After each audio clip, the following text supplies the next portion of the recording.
What's going on, friends? It's Anton Daniels, and I gotta have a conversation with you guys about Tiege Hanley because you see how the sun is hitting me? This is no finesse, no makeup, no filters, no none of that. This is 100% Tiege Hanley. I use it in the morning as soon as I get up, right after I pray and brush my teeth, jump in the shower, and I'm hitting the streets because you never get a second chance to make a first impression. So even though they're giving you 40% off your first order, 20% off for life, even though you may get a free gift, forget all that, right? Because we would do this even if it was full price because it's worth that much. I'm in the streets, I'm kicking it with people when I see Dusties everywhere. You don't want to be them. You want to separate yourself. And the way that you separate yourself is self-care. Ladies get it for the fellas. Fellas don't wait for the ladies to get it for you. I'm about to hit the streets right now and I'm feeling confident. I'm feeling great. I mean, I already got confidence, but to have that extra boost of confidence, knowing that you've taken care of yourself and you set yourself apart from all of the rest of the sheep that's walking around making bad decisions on a daily basis. And it's reflected in their actions. It's reflected in the products that they use. It's reflected in the people that they follow. And so if you're trying to level up, if you're trying to make sure that you look good, they're going to send you the pack. They're going to give you all of the instructions on how you're supposed to use it. Then make sure you get your Tiege Hanley. Again, 40% off your first order, 20% off for life. Get your free gift. Make sure you tap in with your boy Anton Daniels because Unc is never going to lead you wrong. I would never have you use a product that I don't use myself. Again, they've been rocking with me for a long time. Make sure you get your Tiege Hanley. I love you. I appreciate you. I'm going to holler at you guys later.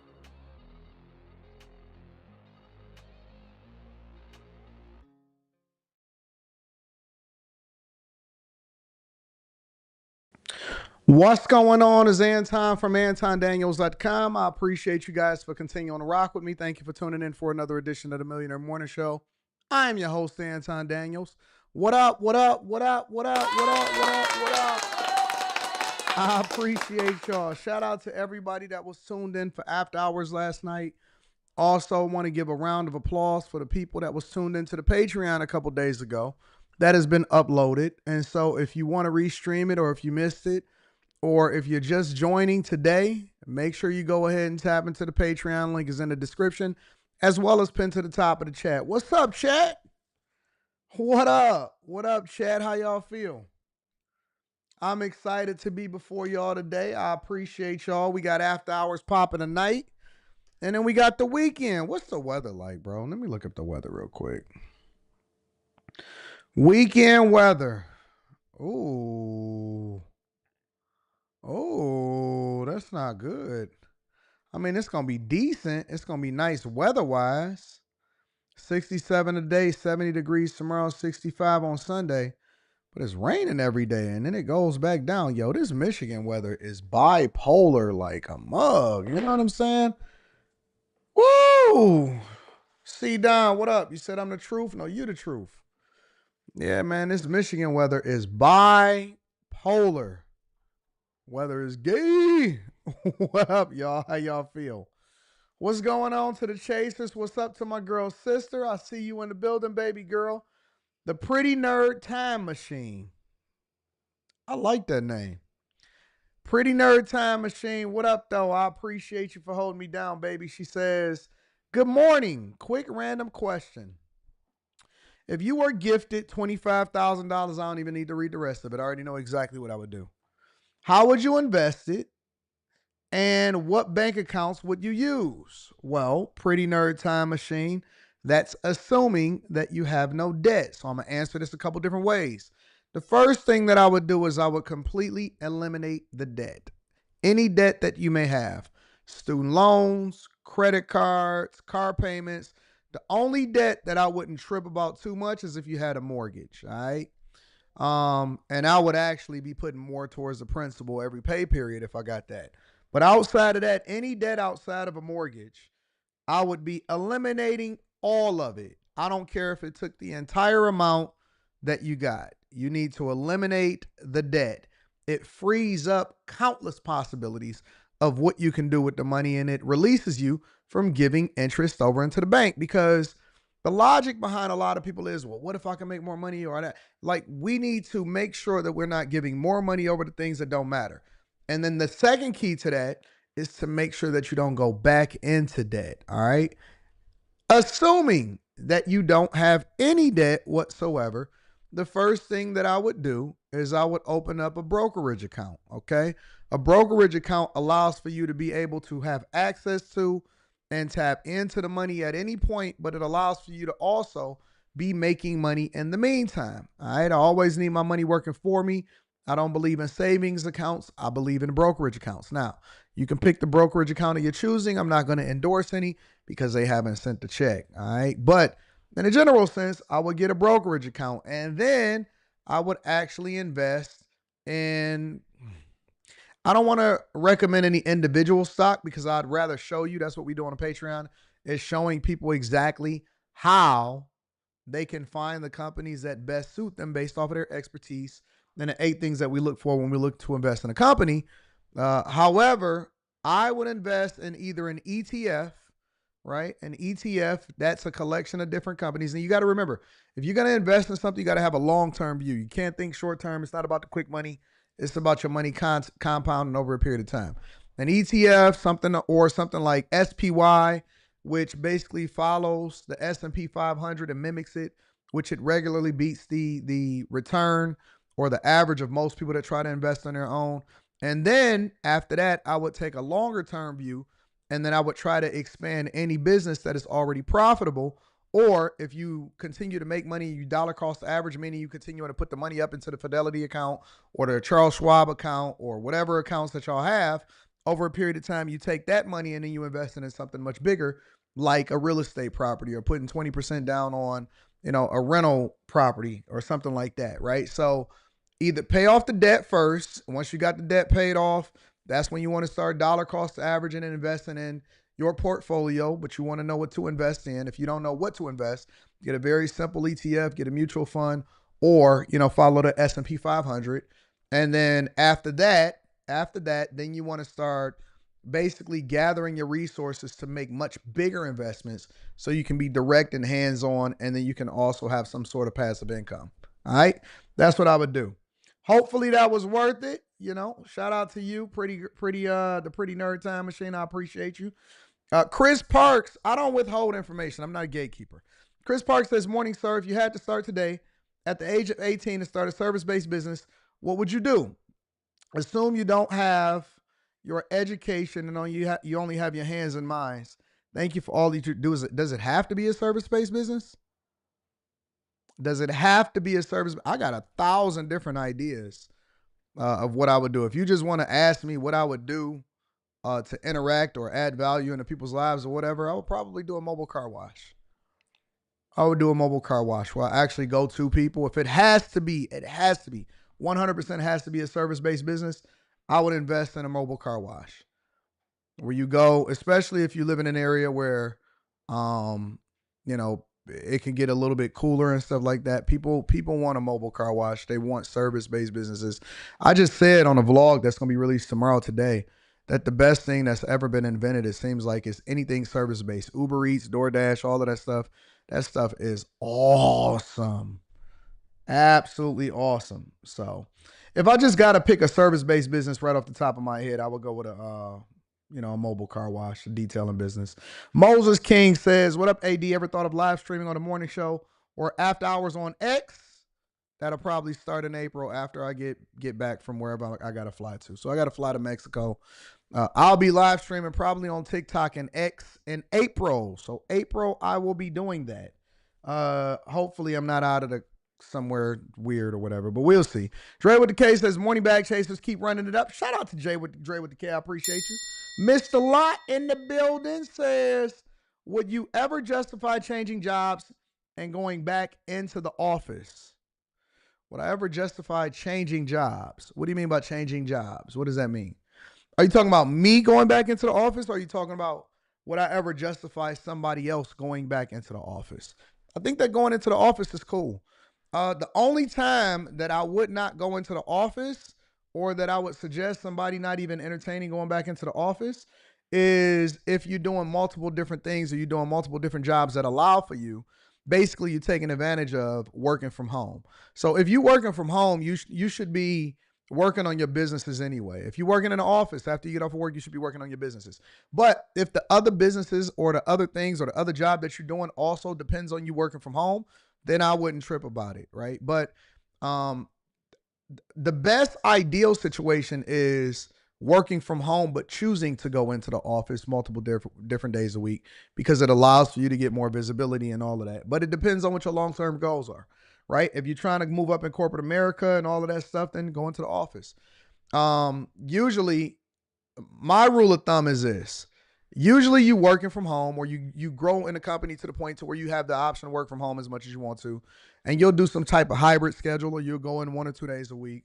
But I would absolutely leave that job if I got a huge, because remember, they'll pay you to leave. So let's just say, for example, you move over into a different position and you get a $30, $40, $50,000 raise.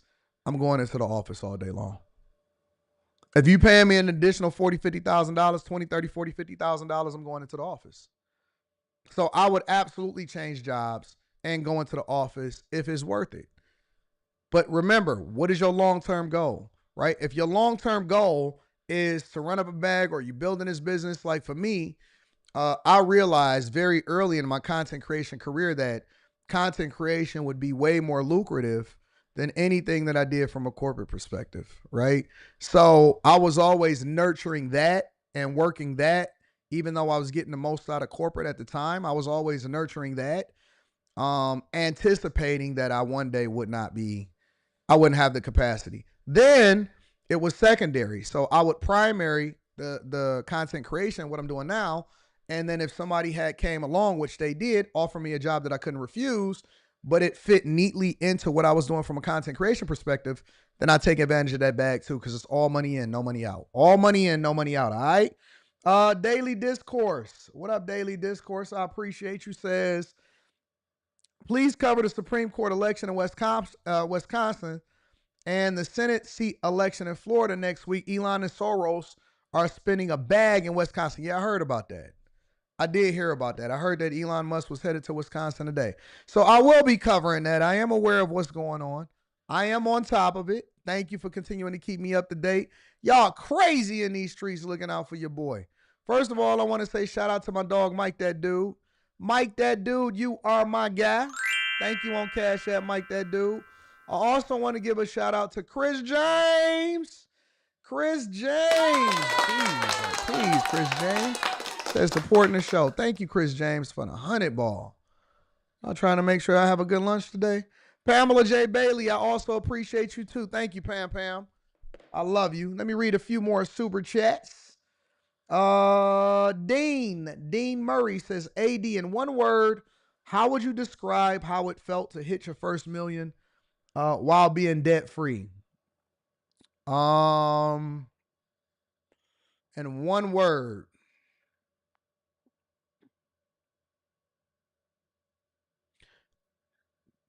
I don't know if this is a word, but I would say,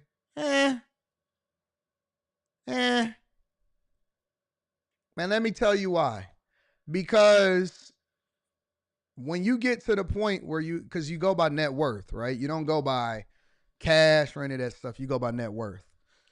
I think I'm gonna do a Q&A tomorrow. I might do a Q&A, a Millionaire Morning Show pop-up Q&A. I don't know, but I was saying, and the reason that is because I think that by the time you hit $1 million in net worth, you're not counting, first of all, because it's based off of your valuation. So you just in a mire, you working, you grinding or whatever, but you also realize that your life is not changing dramatically just because the number hit the number.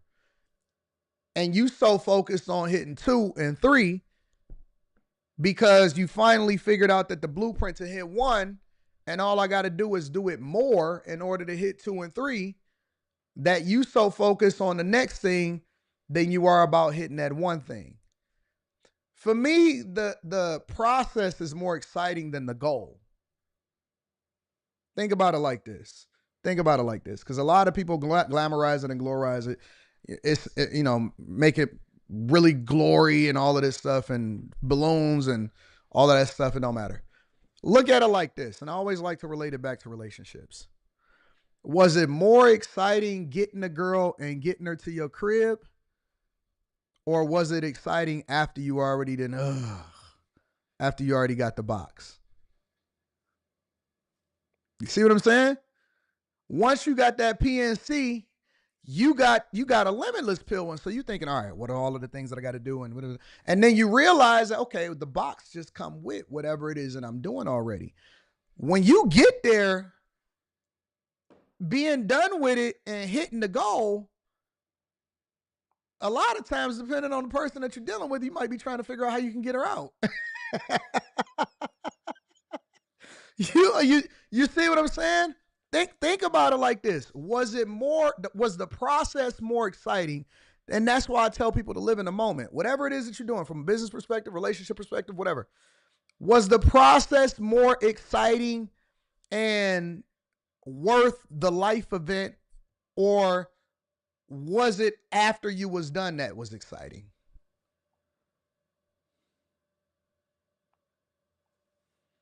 The process to get to it is more exciting than when you got it. You just be ready to go to sleep after that. The journey is the thing. The process is the thing. You know what I'm saying? Once you hit, when you get that first offer letter for 100,000, you're like, whoa, man, that's crazy. They offer me 110, 120, 120, 130, $140,000 a year. Once you start getting the paycheck, it just becomes business as usual. It's not a thing. You know what I'm saying? You focus on getting to $250,000, $1 million, whatever. You trying to figure out what the next goal is. So, I think that the process is more exciting than the actual destination. That's my personal opinion. Double Jeopardy says, morning AD, those shoulders looking a little cut up in that shirt, big dog. You still working out? You should start a workout channel. Yeah, we in the gym. We're in the gym. We got to stay healthy. I got my dog Quentin is in the gym. 2K said that he lost 35. Shout out to everybody that's trying to get it and live forever. Jackie Sterling says, good morning, everyone. I just want to say I appreciate you and all of the advice that you give. I just recently got a promotion with a big pay bump, and I got a Pell Grant to finish my last requirements before applying to nursing school. Shout out to the bag chasers. Make sure y'all tap into the Patreon. Link is in the description as well as pinned to the top of the chat. All right, well then everybody winning. It's a good Friday. Y'all ready to rock out? Lord bless us to continue to sustain this success by focusing on the process and not necessarily the results. We understand that the results is for everybody else. The process is for us. And bless us to focus and stay focused and never fumble the bag. We know some of us got paid on a Friday. Others of us got paid yesterday. Bless us not to be bag fumblers, but bless us to be bag catchers. In Jesus' name, amen. All right, y'all. Let's go ahead and get started with the show. Make sure y'all hit a like for the algorithm, subscribe to the channel, and turn on your notifications. K Cooper, I'm definitely going to be reading that super chat right after this segment. But we got to make sure that we know what's going on in these streets. And the first thing that's going on is a 7.7 earthquake rocks Myanmar. All right? So crazy. Whole buildings is coming down.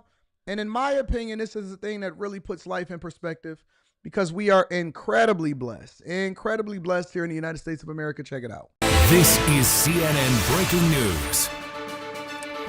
And you are watching CNN Newsroom. I'm Rahel Solomon, where we are following breaking news this hour. A major 7.7 magnitude earthquake has rocked Myanmar and Thailand. Officials in Bangkok say that one person is dead, 50 others are hurt in a collapsed building in the capital. And the prime minister there declaring the capital city an emergency zone. CNN photojournalist Mark Phillips in Bangkok says that the tremors were violent. A resident of the city shot this video, and you can see water splashing out of a rooftop pool there on the high-rise apartment building next door. The USGS says that the quake had a depth of 10 kilometers or 6 miles. A large aftershock of 6.4 magnitude happened about 12 miles after the initial quake. Let's bring in CNN's Hanako Montgomery, who joins us live this hour in Osaka, Japan. Hanako, give us a sense of what's the latest you're hearing. What are you learning? Hi, Rahel. As you just described, a very large earthquake hit Myanmar, one that measured about 7.7 in magnitude. And the earthquake was so powerful that it was felt in neighboring Thailand and also China. Now, as you just described, at least one person has died in Thailand, and at least 50 people we know have been injured. We actually don't know how many are actually currently missing. Now, of those people who died and also were injured, they were all victims of this very large building that came tumbling down. Now, I think you just saw that video, but this video shows there's a building under construction, very, very tall, and as soon as that very powerful earthquake hits, this building comes crashing down with dust billowing out, construction workers literally running for their lives in the opposite direction as the ground below them is trembling. Very, very frightening for these individuals. Now, in another video, we saw that a very tall skyscraper, a very tall building with a swimming pool on top, had the water coming down as though it was a waterfall. Again, a very, very frightening experience for those residents in Bangkok. Now, in terms of Myanmar, where the earthquake's epicenter is actually located, we know that it occurred and it was hit in the city of Mandalay. Now, Mandalay is actually the historical and religious capital of Myanmar. There are about 1 million residents there, and it is home to many, many temples, and it really has a very rich history. But of course, we don't actually know how many of those buildings are still intact because, again, of this very powerful earthquake. And Rahel, of course, it's important to note that there is a civil war going on in Myanmar right now. So the information coming in and out of the country is very limited. We don't know how many people have died. We don't know how many people have fallen victim to this very powerful earthquake and also the aftershock that happened after it. But we do know, according to one resident who was there, and the earthquake hit about 1 p.m., they said that the electricity went out and it was very frightening and it felt as though they were going to die. Now, also important to note, Rahel, is that Myanmar is one of the poorest countries in Asia, and they don't actually have the infrastructure to withstand these sorts of very powerful earthquakes. So there's a lot of fear here, Rahel, that there could be a lot more injured and potentially a lot more dead. Now, the fire brigade has been dispatched in Myanmar, and they are currently looking for any remaining survivors or any people who might need help. Rahel. That's crazy. So to know that the only reason that we don't have more visibility or there is not more reports of deaths and things that's happening in these places is because we don't have any people on the ground and there's no technology because there's also a civil war. How many people knew that there was a civil war was happening in one of the poorest countries in Asia? I certainly didn't know that. But again, this is how you know that we are very, very blessed to be here inside of the United States of America. We'll sit here and we'll complain. We'll sit here and whine. We'll sit here and be mad and all of this stuff. In reality, one of the poorest countries in the world is going through a civil war. And then in the epicenter of it, they actually have a massive earthquake that's rocking the entire nation. It's insane, bro. Montgomery live for us here in Osaka. Hanukkah, we will check back with you shortly. Stay with us. In the meantime, I want to now go to Singapore, and joining us now is Shanji Wei. She's is an associate professor at the Asian School of the Environment. Great to have you this morning. Just your first reactions as we continue to learn more about this earthquake. Yes, when I first saw the news, well, it is not an unexpected event based on our research. So myself and the other teams in our institute, we have been investigating the seismic hazard in Myanmar since about 10 years ago. So the earthquake took place along the segment of the Sagan Fault, which is a plate boundary type of fault. It's a major fault in Myanmar. This fault has hosted big earthquakes in the past few hundred years, and it has been quiet since about 200 years ago. Mm-hmm. And based on these historical studies as well as modern geophysical investigations, we know that this segment of the fault is likely to rupture as a big earthquake in the near future. Mm-hmm. So we have been communicating with the Myanmar governments as well as local scientists, highlighting the potential high-risk seismic risk along this segment of the fault. So this earthquake to us is not unexpected. Yeah. And to that point, I mean, as our reporter was just sort of discussing and alluding to there, I mean, this was something that you and your researchers and team had been tracking, the science community perhaps had been expecting, but obviously the domestic politics in Myanmar right now, the situation on the ground there perhaps made it more challenging for officials there to perhaps pay attention, as you say, to the warnings that you've been trying to issue. Exactly. Well, given the political and also the economic status of the country, I think the multiple cities along the Sagan Fault is very vulnerable and kind of at the high seismic risk. So yeah, we as scientists, we try our best to provide the best scientific information to the stakeholders. And just give me a sense, I mean, 7.7 magnitude, give me a sense of what that means. And just as far as we know that it's been felt, you know, the edges of China, Bangkok, I mean, just sort of put that in context for us. Sure.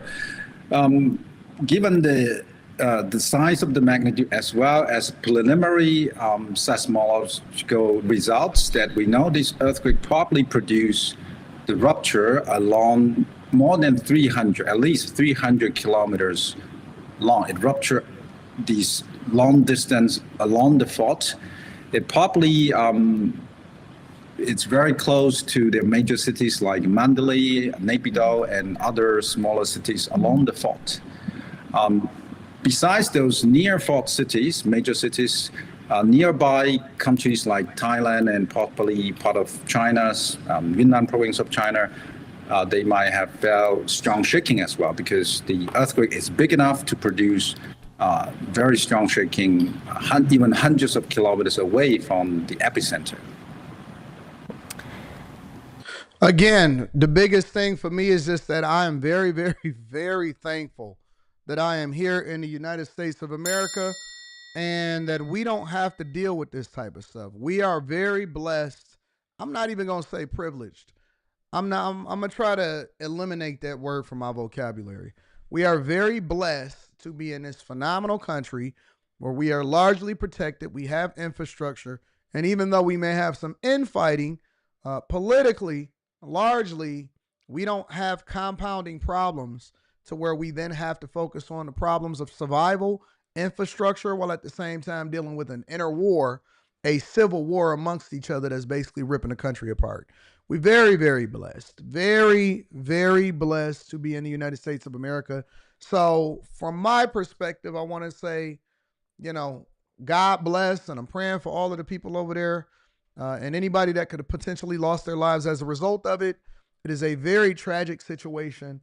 And God bless the people over there in Myanmar and all of the surrounding places that are affected by what's happening with this earthquake. Make sure you guys hit a like for the algorithm, subscribe to the channel with turn on your notifications. I am going to go ahead and read a couple of more super chats, and then we're going to go ahead and get really started with the show, all right? Kay Cooper, what up, Kay? Kay says, the vlogs really take me back. I remember you were touring a building saying, be careful, and then you fell to the floor. I remember that too. Very dangerous times. The things that we were doing to try to get the best content possible, taking a risk of our lives and almost falling through the falling through the floor. And I just caught myself by putting my arms out like this right before I went all the way into the basement. It's crazy, crazy. Used to really be an adventurer. It's really paid off though. I'll tell you that though. Make sure y'all watching the vlogs. Don't tell them. They just going to have to find it and discover it for themselves. You know what I'm saying? Chris Cunningham says, good morning. Sent you an email on the DOGE interview. Yeah, I'm going to play that today. We're going to get into that DOGE interview today. That's a part of what we got going on. Aaron L says, workout goals, dumbbell bench press, 150 for the 10 reps in December. Currently at 120 pounds for 12 reps. Other goals, handstand push-ups and 30-second L-sits. Shout out to you, Aaron L. And congratulations, big dog. Also looking to be 15% body fat by my birthday. I love that. Shout out to y'all. Shout out to people that focus on their health. Travis Abrams says, Grand Rising, everyone. Anton, want to say your vlogs got me in my bag. Got my real estate license, cut my locks off. Signed to a broker, and I'm officially an NY State realtor. All while a manager of a country club. Thank you. Hey, shout out to the hustlers that mimic the life circumstances and the work ethic that's getting to the bag. Congratulations, my dog Travis. I love that. I love that. Make sure y'all tap into the Patreon. Link is in the description, as well as pinned to the top of the chat. All right? Let's get into the show. First things first, something that I spoke about a little bit yesterday on the Anton Daniels channel, but we're going to deep dive into it a little bit. Liberals. Wait a minute. Is that the one that I want to talk about? I don't know. I don't think that that's the one I want to talk about. Yeah, we could talk about that one. Liberals are staging. Hold on. Let me double check this really quickly. I don't want to talk about that one first. I want to talk about this one. Tesla arson suspect was arrested and is now facing, hear me out here. Hear me out here. This may hurt a little bit. But we got to say it. Upwards of almost 20 years in prison. Let me say that again for the back. Upwards of over 20, not 20 seconds, not 20 hours, not 20 days, 20 years. 20 years in prison. Absolutely, positively crazy, man. Make sure y'all hit a like for the algorithm, subscribe to the channel, and turn on your notifications. We're going to look at this from a couple different lenses. Check it out. The self-righteous mob that's cheering you on today to commit acts of violence on their behalf will leave you high and dry and forget about you tomorrow. And at the end of the day, you and you alone will be held responsible and face the prospect of a lengthy prison sentence. A strongly worded message from the local FBI today following the arrest of the person accused of firebombing this local Tesla service center last Tuesday. 36-year-old Paul Kim is now facing local and federal charges. Police arrested him yesterday. He appeared in a federal court this afternoon, and that's where he was charged federally with arson and having an unregistered firearm. He's also locally been charged with third-degree arson, property destruction, shooting a gun into a vehicle or structure, and possession of explosive or flammable device. Now, when you see these charges, I want y'all to also remember something, that this is just charges from the local municipalities and the local counties that he's resided in, right? This has nothing to do with the additional federal charges that he's going to face. And the anticipated federal charges is supposed to be domestic terrorism, which by itself carries upwards of 20 years in prison with no chance or possibility of parole. Imagine being so indoctrinated that you got to the point to where you really thought that it was a good idea. And I told y'all, I warned y'all, I said that it was going to happen. Listen, bro, he 36 years old. 36 years old. By the time that he possibly get out of prison, he's going to be 56 years old with a felony and federal charges. That's crazy. All because you didn't like, and Elon Musk is going to move on. He's probably going to have 15 more kids by 15 more women. Life is going to happen. Trump is going to do what he's going to do. All of us, listen, in 2 weeks, 2 to 3 weeks, we will forget you. You want a prime example of that? Anybody remember Luigi Margione? Luigi Margione? Hey, how much news coverage and how many people are still talking about Luigi Margione? We made money covering it. He went out there and executed. Guess what? Nobody cares, and they're going to forget about you. We move so fast in the technology world with news. That's why I be telling content creators a lot of times, they be getting all upset. Oh, my God, they said something about me. They're going to ruin my reputation. I said, man, don't nobody care about you in 3 days. We're going to be talking about something else. And you can go right back to doing whatever it was that you was doing and build up your new community. It's a guy. There is a guy that was pandering to women, and he was basically going against men. Okay. And this was, I believe, like a couple years ago. May even been like a year and a half ago or something like that. But I brought him up on the platform. I think I brought him up on this platform. And I held him accountable because he was feeling some type of way about the fact that I said, hey, man, stop pandering to these women and stop trying to throw guys under the bus to try to create a name for yourself and create a platform. You can do it better and you'll be more successful if you do it the right way. And he was like, oh, okay, man, yeah. You know what? I agree with you. It's cool. No worries. I'm going to get my life together. I'm going to do it differently. You know what he did? He went right back to pandering. I embarrassed him on the platform. I told him to get his life together. I held him accountable. He humbled himself. And you know what he did? He went right back to pandering. You know what he did? You know what else he did? He built the whole platform, and he's starting to get some visibility. He moved platforms. Still do a little bit on YouTube. Moved platforms, moved over to TikTok, and now he sits there with a hood on his head, and he got his beard lined up a little bit more, and he be saying, yeah, man, you know what? I don't know why these guys think that they even worthy of talking to you ladies. He went right back to doing what he was doing. Embarrassment and all, looking stupid, came up on the platform and went right back to doing what he was doing, and now he's selling wolf tickets to women again.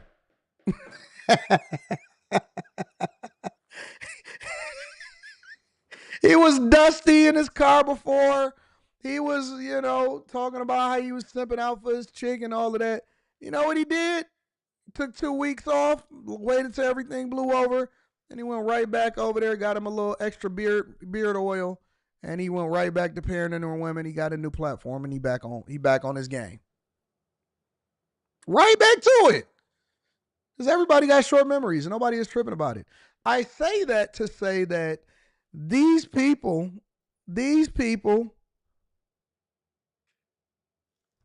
are going to forget about you. Jasmine Crockett, AOC, they put that battery in your back. You know what they're going to do?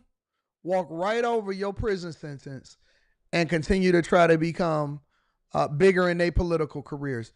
They don't care nothing about you, Paul Kim. Paul Kim is going to be doing time. No, it wasn't Yada. That was a whole nother that was me and him on another platform. I brought this guy up on the Millionaire Morning Show. Y'all may not even remember. I might even try to find it for y'all one day. But Paul Kim just gave himself a 20-year prison sentence for no reason. And next week, nobody's going to care about. Do y'all remember the guy that got arrested last week that I reported on? I don't even remember his name. Y'all don't even remember his name. He was the first one to get domestic terrorism charges. Now Paul Kim is facing domestic terrorism charges. And everybody going to continue to move on and do what they do. News 3's Tiffany Lane is live in downtown Las Vegas to bring us the latest developments on this case we've been tracking. Yeah, that's correct. So prior to his arrest, we did hear from police today talking about just what this investigation process has looked like. It did take 8 days, a lot of different agencies involved in this. He was arrested outside of his workplace yesterday. He, again, as you mentioned, did appear in federal. Hey, he went back to work the next day.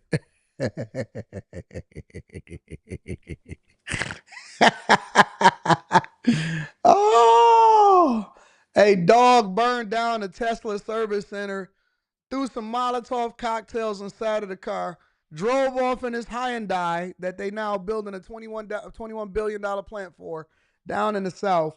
And then the dude got up and brushed his teeth and went to work the next day.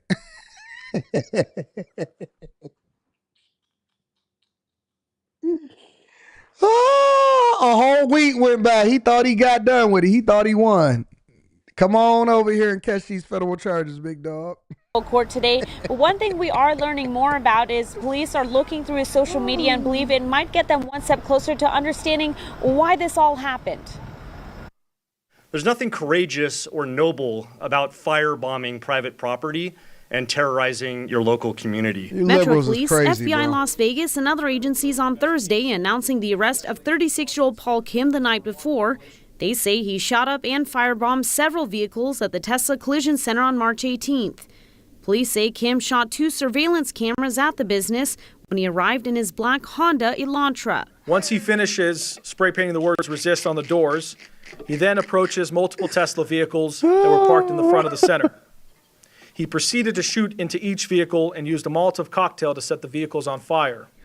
Yo, y'all out of y'all mind. Y'all are out of y'all rabbit minds. Y'all have really lost all control. And y'all really let TikTok, Instagram, and YouTube finesse y'all into giving your whole life away. I can't believe you just gave yourself 2 decades in prison of trying to protect yourself, probably being forced to join the gang, and having protect your butthole against the next man, and you don't even know who your cellie is going to be. You really did that. You really did it. You went through with it. You went and got yourself together. You went and got you a hoodie. Like, you thought that we was playing Splinter Cell, didn't you? You shot out the cameras. You got your Molotov cocktails, shot into the vehicle, lit it on fire, and then firebombed it. And now you got to do 20 years for domestic terrorism. You don't get a redo. You don't get to start over. Y'all really did see it through. Yo, have you ever thought about doing something that you wasn't supposed to do and saner heads prevailed and you was like, you know what? Nah, you know what? I can't do it, fam. And then you went along, and then 2 weeks from now, you remembered that you was thinking crazy, and you thought to yourself, man, I'm glad that I didn't crash out. I'm glad that I didn't crash out. Man, I'm glad that I didn't crash out. Splinter Cell was slapping. I love Splinter Cell. Splinter Cell might be one of my favorite games of all time back in the day. They messed it up with the newer versions. But what is wrong with y'all? Really did see it through, big dog. 250 people from 13 agencies part of the investigation. Sheriff Kevin McMahill says technology, including DNA, led them to Kim. Which is our flock license plate reader systems, which gave us our first clue. Our Skydio drone technology, our digital forensics lab, and all of the things that they do with cell phones and a number of other aspects of technology. The search warrant of his vehicles and apartment also helped authorities recover several firearms and other items that linked Kim to the violent act. We also were able to recover ammunition in multiple calibers to include the caliber that was used in the crime. Social media helping investigators piece together what could have been part of Kim's motive. A preliminary assessment, and we have a lot of data to go through and a lot of investigative work that needs to be followed up on, but a preliminary assessment of the suspect's social media activity indicates some very loose but self-proclaimed ties to the Communist Party USA social media group, as well as social media groups called Revolutionary Communists International. Commies. I told you they trying to bring that crap over here to the United States of America. Commies. They know your social media. They going to tie everything back to you, dog. Even if you delete it, they able to recover it. They can find out everything that you was on, every Reddit board that you was on, all of your browser history to where you went, got emotional, got on the Reddit board, and then right before you went to sleep, you went and let one off, gave that forearm action. These are the real incels. This is the true definition of an incel. Crazy, bro. Hidden Palestine, Palestine Action, and a variety of other social media groups. Sheriff McMahill says police continue to be on high alert where needed. As a precaution, we will continue our increased security efforts around Tesla-related locations, and as always, there's going to be zero tolerance in our community for acts of violence. Now, Kim will be back in federal court tomorrow. That's at 3 p.m. And in the meantime, he will remain under the custody of the U.S. Marshal. Now, at the same time that this is all going on, the investigation still continues into the incident. Law enforcement is also looking to see if what happened here in Las Vegas is related to any of the other Tesla incidents happening around the country. We will continue to provide updates as they become available. Dog, I'm trying to tell y'all, I warned y'all before, I'm going to warn y'all again. You going to jail, bro. You going to prison, you're not going to get no bail. They're going to throw domestic terrorism charges, arson, Molotov cocktails, destruction of property, having an unregistered firearm. You're going to get the whole book, bro. Ain't no lawyer going to take your case. You're going to get them slip-on lawyers, the lawyers with the slip-on shoes. You're going to take a plea deal, but it ain't going to really be a deal because they're not offering you a deal. They just offering you to get your prison sentence started, and they don't care. They got unlimited funds, unlimited resources, and they not going to lose. You're going to go to jail, dog. I'm telling you. Get your life together. Don't do it. Don't do it. Don't do it, man. Don't do it, bro. Silly. Make sure y'all hit a like for the algorithm, subscribe to the channel, and turn on your notifications. Dummies, bro. Dumb. Throwing your whole life away. Say, man, says, pause the show to go back and peep the old videos. Man, that growth is crazy. Gotta evolve. Service USA LLC's hoping to complete a film project in Thailand during the month of June this year's. Prayers out for everyone affected. Yeah, shout out to you. Thank you for holding me down. Manuel G says, heard they caught another one, an 18-year-old kid. Well, we'll be talking about that on Monday. Bringing him to the front of the congregation. He threw his life away. That new tech is unforgiving. Real talk, they don't care, bro. If you know about it, if you got something technologically advanced and you think that you up, know that they already got something else out there that you don't know about. Abe the Hunter says they told him to take a stand with no plan. What did they think was going to happen? A crasher for real. Shout out to Abe the Hunter. Trini Life is in the building, says, I got a super sticker for you. Thank you, Trini Life. Chris Cunningham is in the building, says, Anton, he should have took prep. In my 2K voice. Double Jeopardy says, the Tesla criminal thought we were playing GTA. 392Q says they throwing federal charges and combs to comb your cell chest hair. Thomas Taylor says, I assume he's single and doesn't care about box. Well, he is going to be boxed in a minute. Aaron L says, the same folks hyping you up to crash out are going to be the bleacher seat saying, that's crazy, and walk away. Fact. Make sure y'all tap into the Patreon. Link is in the description as well as pinned to the top of the chat. Let's get into this whole Tesla takedown thing. What am I doing? There we go. Tesla takedown. Liberals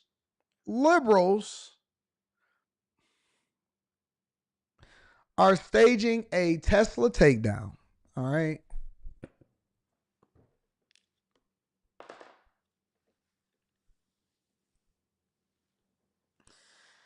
We doing a live stream over the weekend for Stock Club, and we're going to evaluate Tesla and what I think its valuation is going to be, along with the 8 things that we look for when we're looking to invest in a company. All right, we're going to realign our portfolios, make sure that we invest in dollar cost average in the right way, and then we're going to be able to run it up. Okay? In the meantime, some people have no time on their, nothing better to do and nothing but time on their hands. And you know what they're doing with it? They're wasting time. They're wasting time. They're wasting your time. They're wasting my time. They're wasting everybody's time. I personally, Wrath Unique, thank you for the super chat. Personally, I don't get it. I don't understand how y'all have this amount of time on y'all hands to do something that's not conducive for your lifestyle. How you had this much time on your hands to be a crash dummy? Blows my mind. Blows my mind. If I don't like somebody, if I don't like something, if I don't like a product, I just don't go in, I just don't do it. I just don't buy it no more. I don't like Disney, so I don't watch Disney movies. Cinderella absolutely tanked. I didn't like how woke Nike had became, so I stopped buying Nikes, and that's just the end of it. I'm not about to stand outside of your building. I'm not about to fly. It was some people in Detroit the other day, and I think that I was telling y'all this. There was some people, oh no, I was telling it on the blog. It's going to be on the blog today that I drop on Darth Anton. It was some people in Detroit, and while Mayor Mike Duggan was touting all of the progress in the last State of the City address that he's doing, while he was touting all of the progress, right? And he was detailing what Dan Gilbert was going to do with the new towers in order to create a better river walk for the city of Detroit and for us to progress. Do you know that there was a bunch of raging liberals that is not even living in the city, mostly white people, that came down to the river walk, right? And they were standing in front of the GM building, and they were looking over at Canada because we can look directly over at Canada, and they were singing "Oh Canada" and pouring out their hearts of how they adore Canada. And if you look across the river and you look across the water, we had a whole bunch of people here in Detroit that was basically singing it. And then across the water, it looked like it was maybe 30 people over there with a Canadian flag like, yeah, we stand with y'all, standing with us. over here in the United States of America. We so treasonous, so ignorant, and so dumb. Treasonous, ignorant, and dumb at the same time. But liberals are staging a Tesla takedown, and this is what they came up with. Check it out. Anti-Musk protesters prepare for a global Tesla takedown day of action tomorrow. Elon Musk is responding to the escalating chaos. The real problem is not the people. It's not like the crazy guy that firebombs a Tesla dealership. It's the people pushing the propaganda that caused that guy to do it. Those are the real villains here. And we're going to go after them. And the president's made it clear we're going to go after them. Here to react to all of this news, former Pennsylvania Congressman Patrick Murphy. Before we get into this, before we get into all of the details of the upcoming Tesla takedown staging, protesting, I think I found a video of these people that was protesting at the U.S.-Canadian border based off of the Trump tariffs. These Americans. This is what they came into Detroit to do. Let me see if I can find it.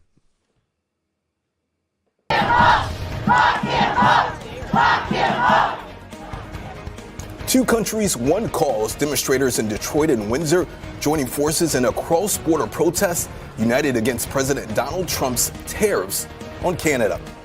Thank you for joining us. I'm Will Jones. And I'm Pamela Osborne. Protests are happening just as President Trump's reciprocal tariffs on Canada and Mexico are set to take effect. That's on April 2nd.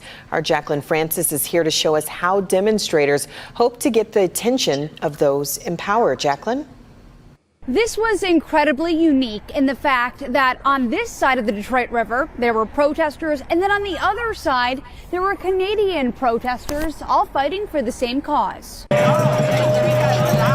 From the U.S. to Canada, protesters gave their take on tariffs.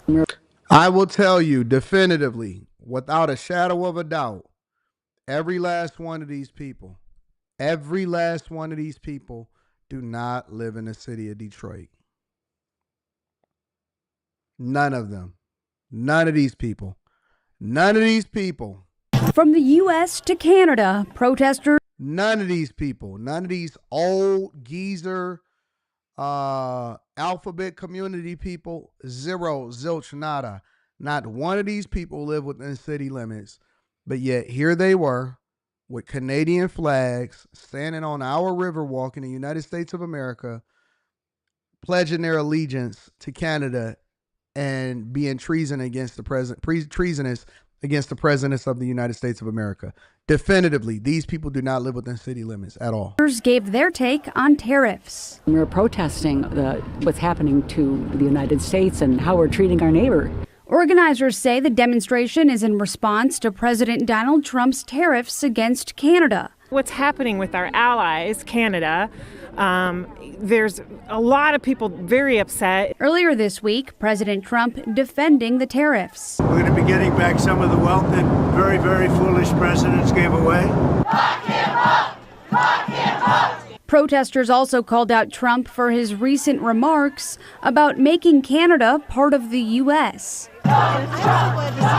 Demonstrators taking pride in the turnout. By seeing this many people coming out on a cold day in Detroit, maybe it'll have some impact. There's an awful lot of people here, and we have our friends across the river.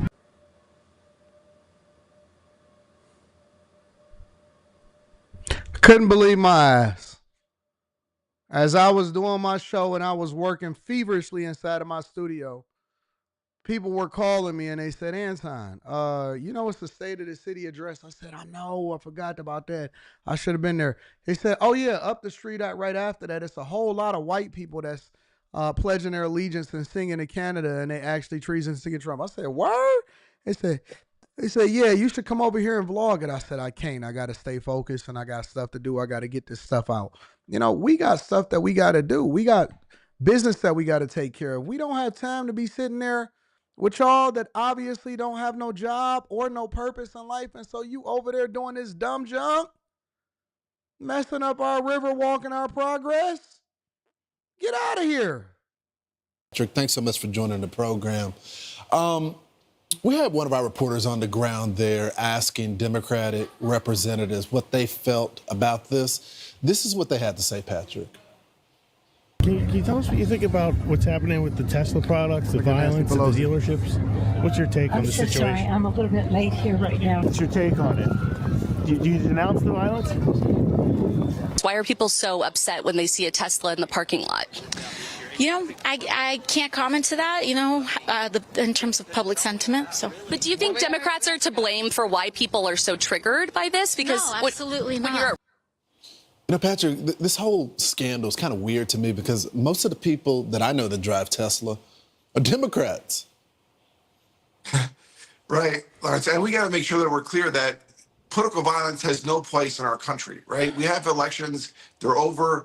He's a private citizen. He's doing what he can. I thought Brett Bart did a phenomenal job last night having him on. We can talk about that. But the reality is this, whether it was January 6th or whether it's bombing Tesla or spray painting or putting swastikas on, it's wrong. It is wrong. And they better not do it in my neighborhood. They better not do it against my family members. Yeah. I think this also goes to the overall point of the temperature being high right now. The rhetoric is going crazy right now. You got representatives that are using profanity. I want to play this montage of some of the most recent examples from some of the Democratic officials. Let's watch. And to see this administration claiming that it cares about competence and merit, and then be responsible for an epic like this. What I repeat is that on the day that the person that should have been president had to deliver her concession speech, I didn't know it was going to be this bad. When they go low, we go high, he can go Liberal friends, they always tell me, well, what about Trump? I think the difference is when you talk about Donald Trump, he's being his authentic self. This is a new occurrence for the Democrats. So either they were faking before or they're faking now. But it's not consistent. I don't think people are buying it. Do you? Well, listen, Les, I gave up cursing for Lent. I gave up cursing and ice cream for Lent. So, listen, no matter if you're Democrat or Republican, you got to be authentic, right? You got to be genuine. And I think that's why people are frustrated. And I think they're frustrated because you're seeing, the audio isn't matching the video. People are saying one thing and then doing another. And that's the real frustrating thing. And I think that's why people are standing up and saying, hey, what's really going on here? Well, I hope they get it together because I like competition. I like a battle of the parties. I used to be a Democrat. I want them to go to the ideas that once inspired me. Unfortunately, I'm not seeing any hope right now, but we'll follow it, Patrick. I know you're a proud Democrat still. Thank you, sir, for joining the program. All right. Thanks, Lars. I used to be like a lot of my people and a lot of the ones that was raised around me. I too was once a Democrat, and I too was out of my mind, and I too was programmed to think something that wasn't true, and I was, absolutely in the same boat as a lot of you guys. I too used to be a Democrat. I remember I did a video, and it's so cringe because I went back and looked at it, that I was so embarrassed by myself. I should have left it up. I don't know if it's still up or not, but I was so embarrassed by myself for the way that I thought about Democrats and why I voted Democrat. I had a previous video and I had a flannel shirt on or whatever, and I was like, yeah, this is why I'm voting Democrat, because I don't think that, and this was Trump's first term. And I said, I don't think that Trump actually really cared about running for president of the United States of America. I think that he just looked at it as a marketing opportunity. And similar to, I think, the sentiment with J.D. Vance, right? J.D. Vance once at one point was like, yo, I don't think that Trump is serious about being president of the United States of America. I think that he sees this as a marketing opportunity. And so I think part of it was ignorance. And then the other part of it was, we had never seen somebody that had been so transformational from outside of the establishment, that was not a career politician, that already had resources and that was rich, that still wanted American values, because we were so used to, I still got that video uploaded. Let me see it. Let me laugh at myself. See if I can find it. Give me a second. We were so used to, thinking that it was only supposed to be one way, and we were programmed to think it. And so that was the time that I was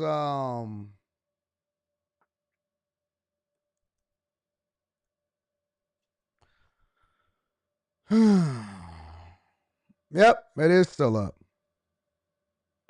It is absolutely still up. This video is so cringe, man. It's so stupid. 6 minutes and 11 seconds. 8 years ago. Yep, it's exactly 8 years ago. Crazy. Let me see if I can pull this up so I can embarrass myself.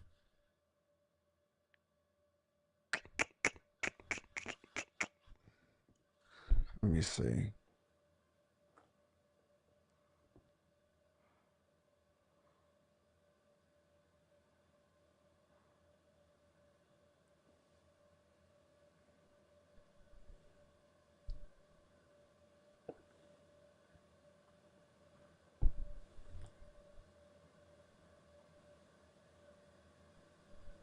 What's going on? It's Anton from AntonDaniels.com. With the election coming up here in 2016 between Hillary Clinton and Donald Trump, I thought it'd be interesting to give an open and honest assessment about who it is that I feel should be president, why I'm voting for them, in addition to giving an honest assessment as to why I feel they're best for that. I can't watch this shit. I can't watch it. I can't, dog. Oh, man. I can't watch it.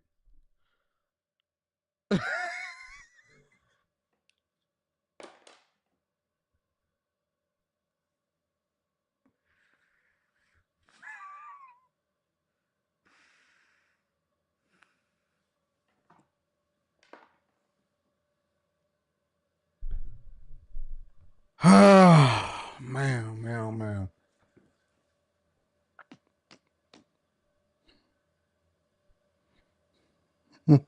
Position. So before I start talking about the candidates specifically, let me give you a little. I can't do this shit. I'm not doing this shit.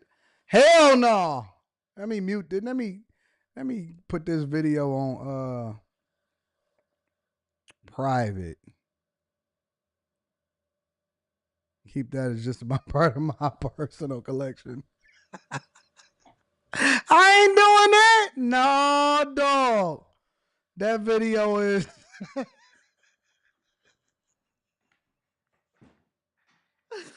no, dog. No.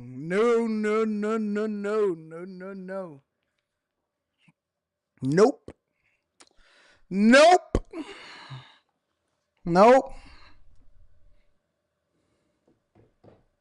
Y'all said I got the Slimmy shirt on.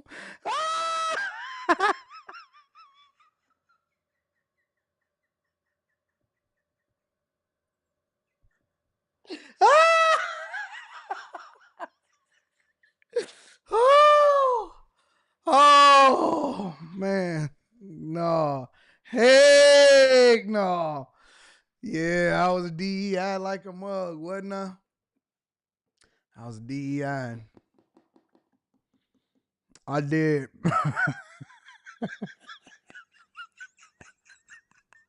I deserve it. I deserve every L that's coming to me right now. Hey, I actually made that jump. I made that video. I watched it. I said, you know what? This is good for the internet, and I put it out there to the internet. Oh, man.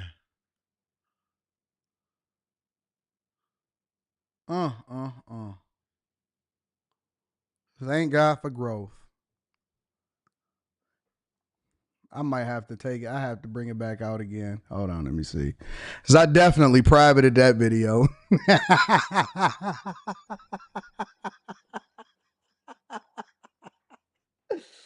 Oh, God. What is wrong with me? What the hell was I doing at that time?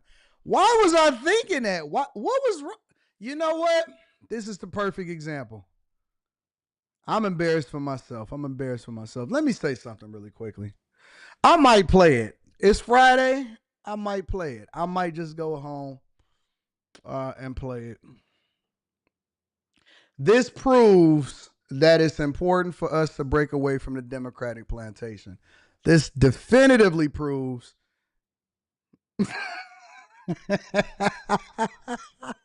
Let me unmute that. Nah, that wasn't Foreman Mills. That was a Ralph Lauren shirt. Let me put it back out there. Fuck it. Let's go ahead and just be embarrassed. I might as well take my L's with everybody else. Let's go for it. Just skip it. What's going on is so solidly. I didn't even have my what's going on the way that it was supposed to go. What's going on? What's going on? What's going on? It's Anton from AntonDaniels.com. Come on, man. Let me get listen to my what's going on. It's not right. Oh, hold on, I did that wrong. What's wrong with my what's going on? And I remember this video.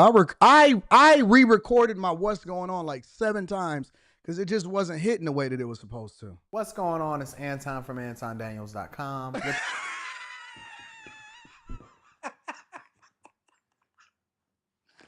Oh, shoot. Oh, dog.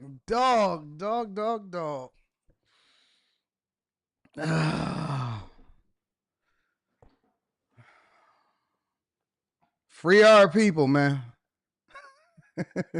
The election coming up here in 2000 for them, in addition to giving an honest assessment as to why I feel they're best for that position. So before I start talking about the candidates specifically, let me give you a little background information as to who I am, what demographic I probably fit in, and why it makes sense for me to give you my assessment. Right now here in 2016. Why is my voice so high?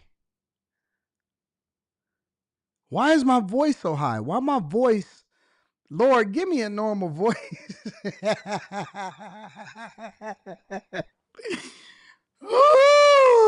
34 years old. I am college educated. I consider myself solidly middle class. I'm not rich by any means, but if I'm being completely honest, I am doing really well. I am an IT professional. I do consider myself somewhat of an entrepreneur. I run several. I can't, dog. I can't see myself through this.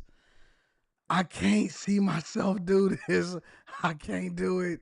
I can't do it. I'm so broken. I'm so broken right now. Oh, Jesus. Lord, give me the strength to sit through 6 minutes of this. Oh, my God.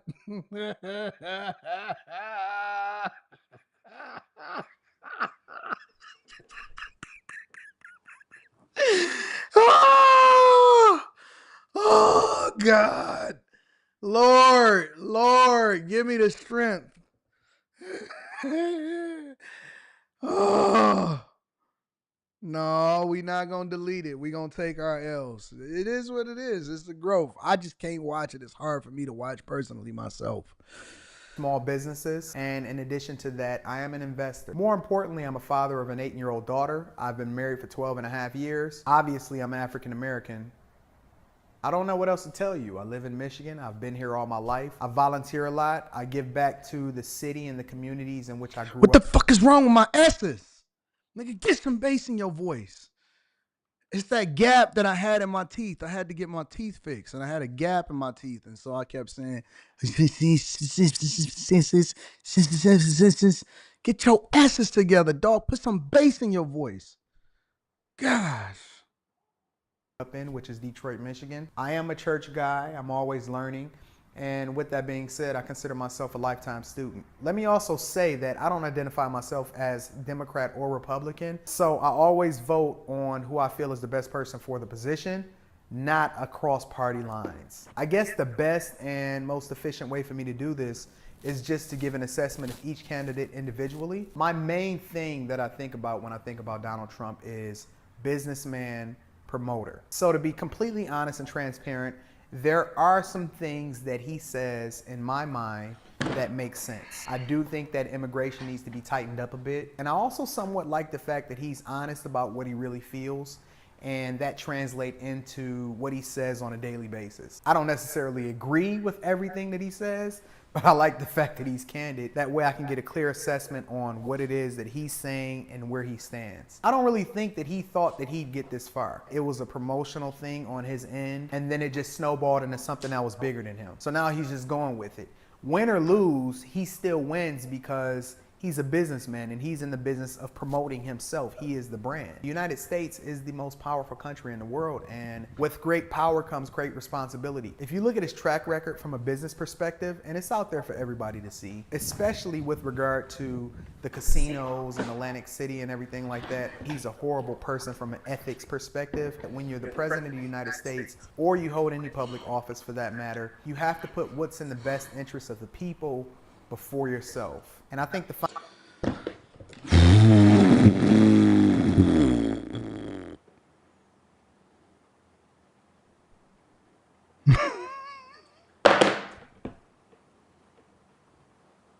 growth is hard. Growth is hard. I had to go get my black Air Force Ones and my black t-shirt, bro. Oh, this is a hard watch. This is a hard watch. I hate myself. I hate who I was.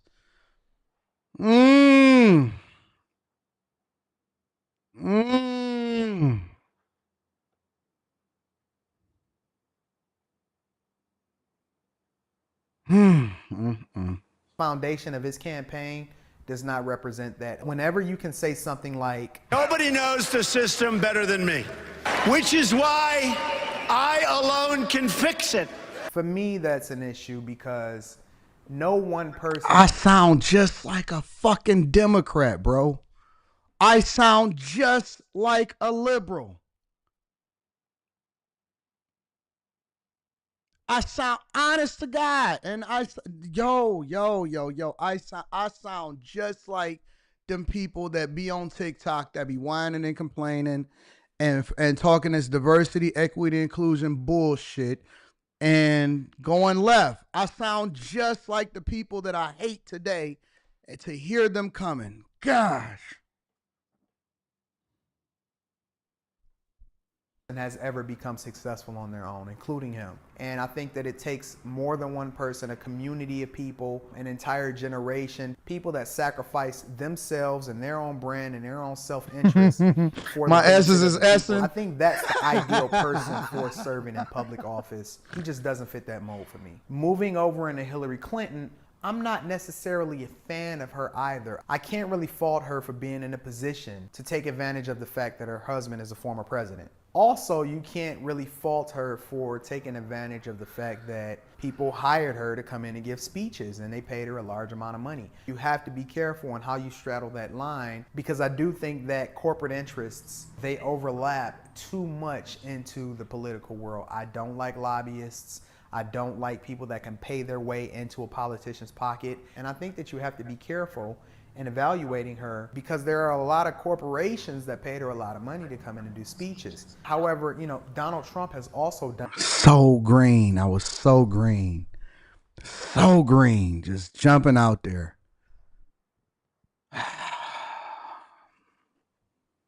I'm hurting my own self. I want to just I feel like I'm going straight to the weight room after this video. Done business with a lot of people. If I'm not mistaken, I think Donald Trump also gave to Hillary Clinton's campaign when she was running against Barack Obama. But I think that she's the best person for the position. I think she's more inclusive instead of putting...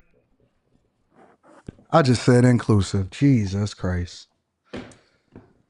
I literally just said inclusive, bro. I think that she's more inclusive.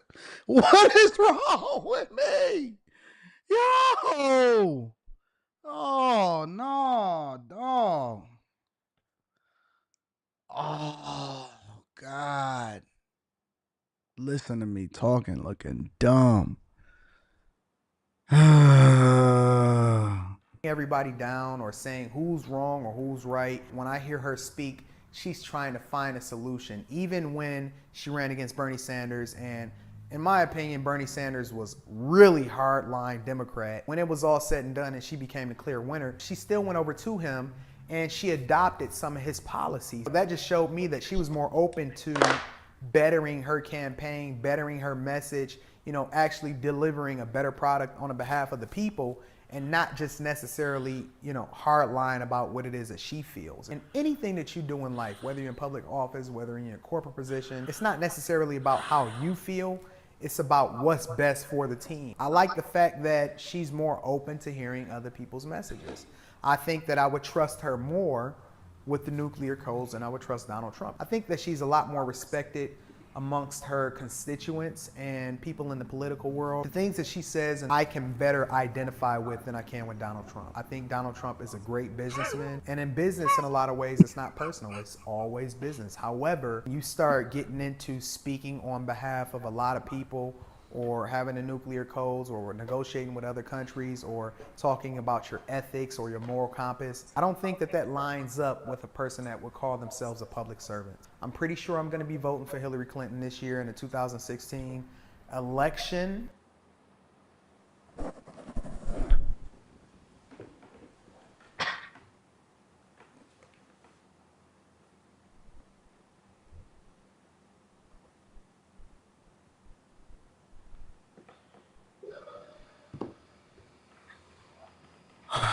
Show's over.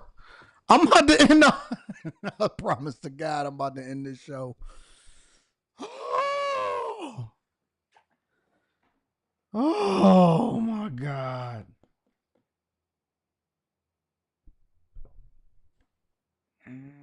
What was I doing? What am I thinking? Why did I do this? Oh Lord, forgive me, for I have sinned. Forgive me, Jesus. I have sinned. I repent. In the name of Jesus, I repent. Thank you, God. Thank you, God, for delivering me. Oh, God. How much more time I got? 30 more seconds of this? Might as well get to the last 30. And I'm sure there's a ton of details that we can get into as to why and who and the moral compass and whether or not he lied or she lied or he told the truth or she told the truth. But the fact of the matter is I feel like not only does she more closely represent my moral compass and ideals, but she's also better for the future of my daughter. So I'm sure there's a bunch of... Get this shit off my screen right now. Get it off my screen. Get it off my screen right now. Oh. I'm embarrassed. Very few times in my life can I say that I've been online and I've gotten embarrassed. I'm not sure if I can remember off the top of my head being this embarrassed about what I see right now on my screen. This is embarrassing. Oh my God. Yes, I do sound zesty. It's being liberal, bro. Liberalism is a spirit. It gotta be a spirit, bro.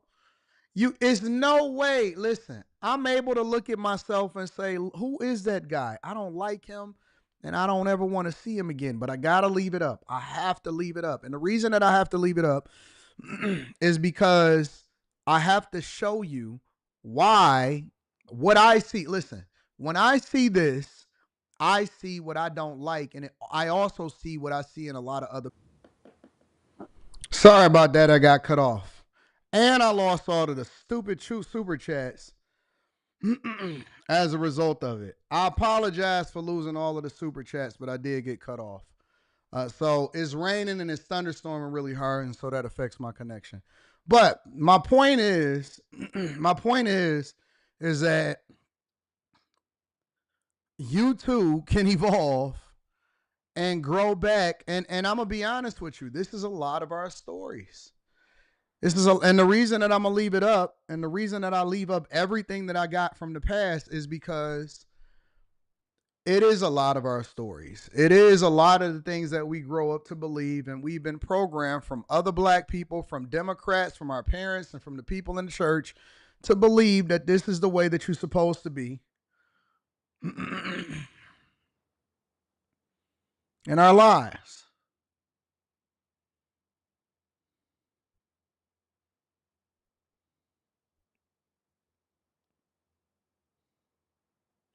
Let me see if I can go through and see some of the super chats because I might have to actually physically pull them up. Give me a second. Because when you lose your connection and then you got to reconnect, you lose your super chats. I'm going to see if I can pull it up and go through some of them. I might not be able to pull them up on the screen, but I'm definitely going to try to read a lot of them.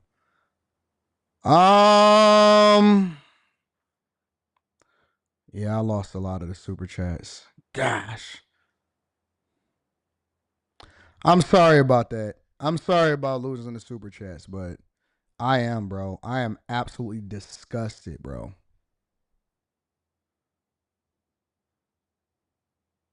Hold on, let me see if I can rewind it.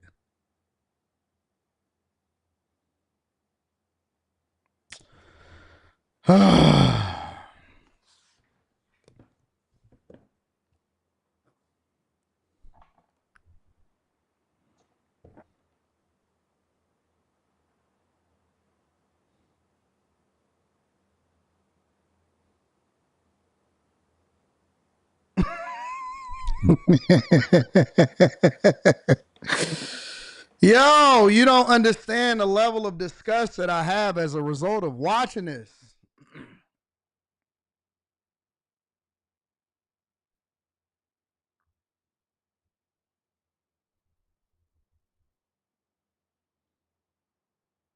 It's aggravating.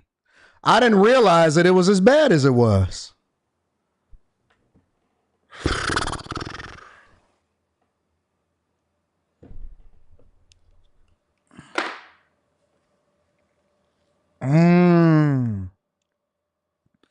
Where's the lesson in this? The lesson is to break away from the Democrat plantation.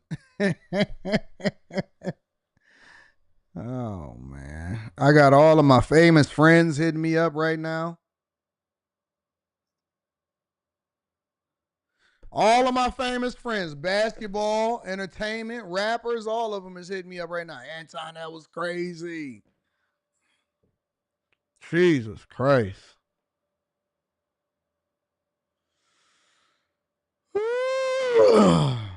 Anyways, evolution, we got to grow. I'm going to read the super chats that I can pull up right now because I missed a lot of them by mistake. Janice Nicole says, so you just chose to be roasted by the chat on a Friday. I love you with my whole heart. Listen, if I can dish it, then I definitely can take it. If I can dish it, I could definitely take it. There's no reason why I shouldn't be able to take my L's just like everybody else. You're a real one, took that heat on the chin from over 4,000 people. Orlando Williams says, I feel the same way that when I go through my Snapchat and see myself with locks. I can't stand the old me. Chase Barham says, welcome to the Derailment Show. Jim Short says, we all appreciate you bringing yourself to the front of the congregation. Makes me feel less bad for some of my old silly positions. A lot of people won't even tell you that they used to vote Democrat. They just act like they've been conservative their whole life. You brought Andrew Yang to Detroit. I did. I brought Andrew Yang to Detroit when he was campaigning to be the Democrat presidential candidate. You have been on this path for a while now. I have. You remember that Showcase Classics. I did. I brought Andrew Yang to Detroit. That is a fact. DJ Berserk says, this shows your growth mentality and politically, but yeah, that video is bad. It is. It is.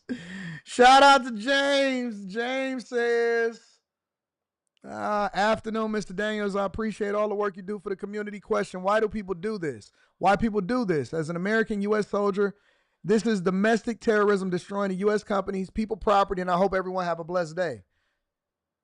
Silver Lion says, that was like watching the evolution of Kevin Samuel, Anton Daniels, just missing a floppy bow tie and the fake paintings on the wall.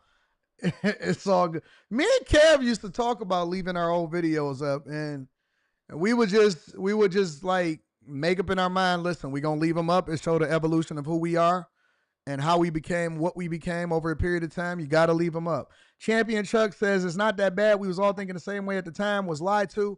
And now we found the truth. Tyrone Dub says, all good AD testosterone is lower by default on that plantation. I was there. When I realized I was conservative, my testosterone went up. My bench went and my pockets got fatter. Change is good. Bro, you were literally in a sunken place. But we didn't know when we was in it. You don't know that you're in a sunken place when you in it. You're just in it. Sad thing is, a lot of us are still stuck in that era. Mr. Fabrice says, Tiege Hanley lists. It's crazy work. Happy Friday to the bag chasers. You may be embarrassed, but acknowledge the growth since then. Elevate to the unknown says, my dog sounded like he was smelling man, but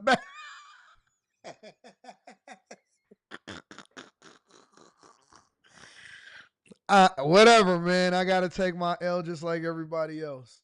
Duran Lee says, I rebuke. We're going to need another prayer after that 25% tariffs on that video. ADU grew. There are people who didn't salute. Goated Dre TV says, come on, come to the front, dog. We still rocking with you. Kung Fu Hustler says, not Zest Monster Anton. Bill the Burke voice says, what in the Mark Lamont Daniels is going on? Oh, my God.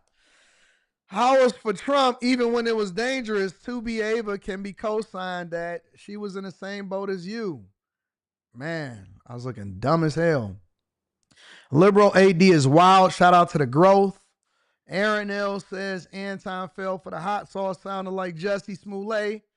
JC said you can counter a video of you waking up. You can count on a video of you waking up. I don't care. I'm cool with it. It is what it is. It's good content. The feminine version of Anton Daniels. Just like y'all are now. Just Brown Girl in America said, I said, you said inclusive. It's okay. Come on, Time Dog. You sounded like LGBTQ. I agree. Yeah, for real. And it's not pretty.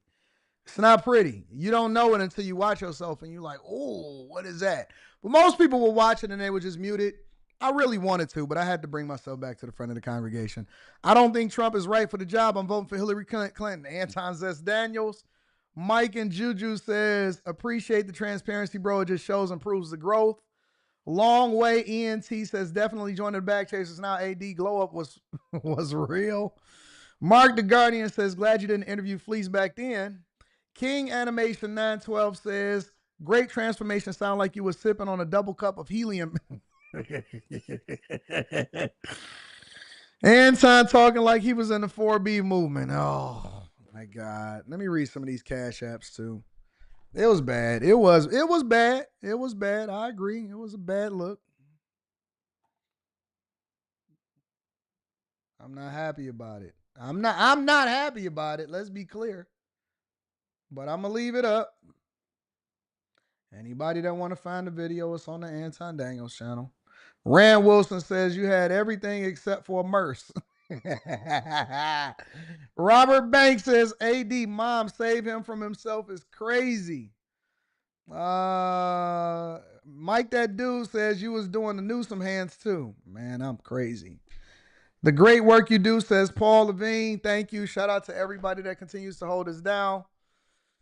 What happened that made you switch? Honestly, I'm going to be honest with you.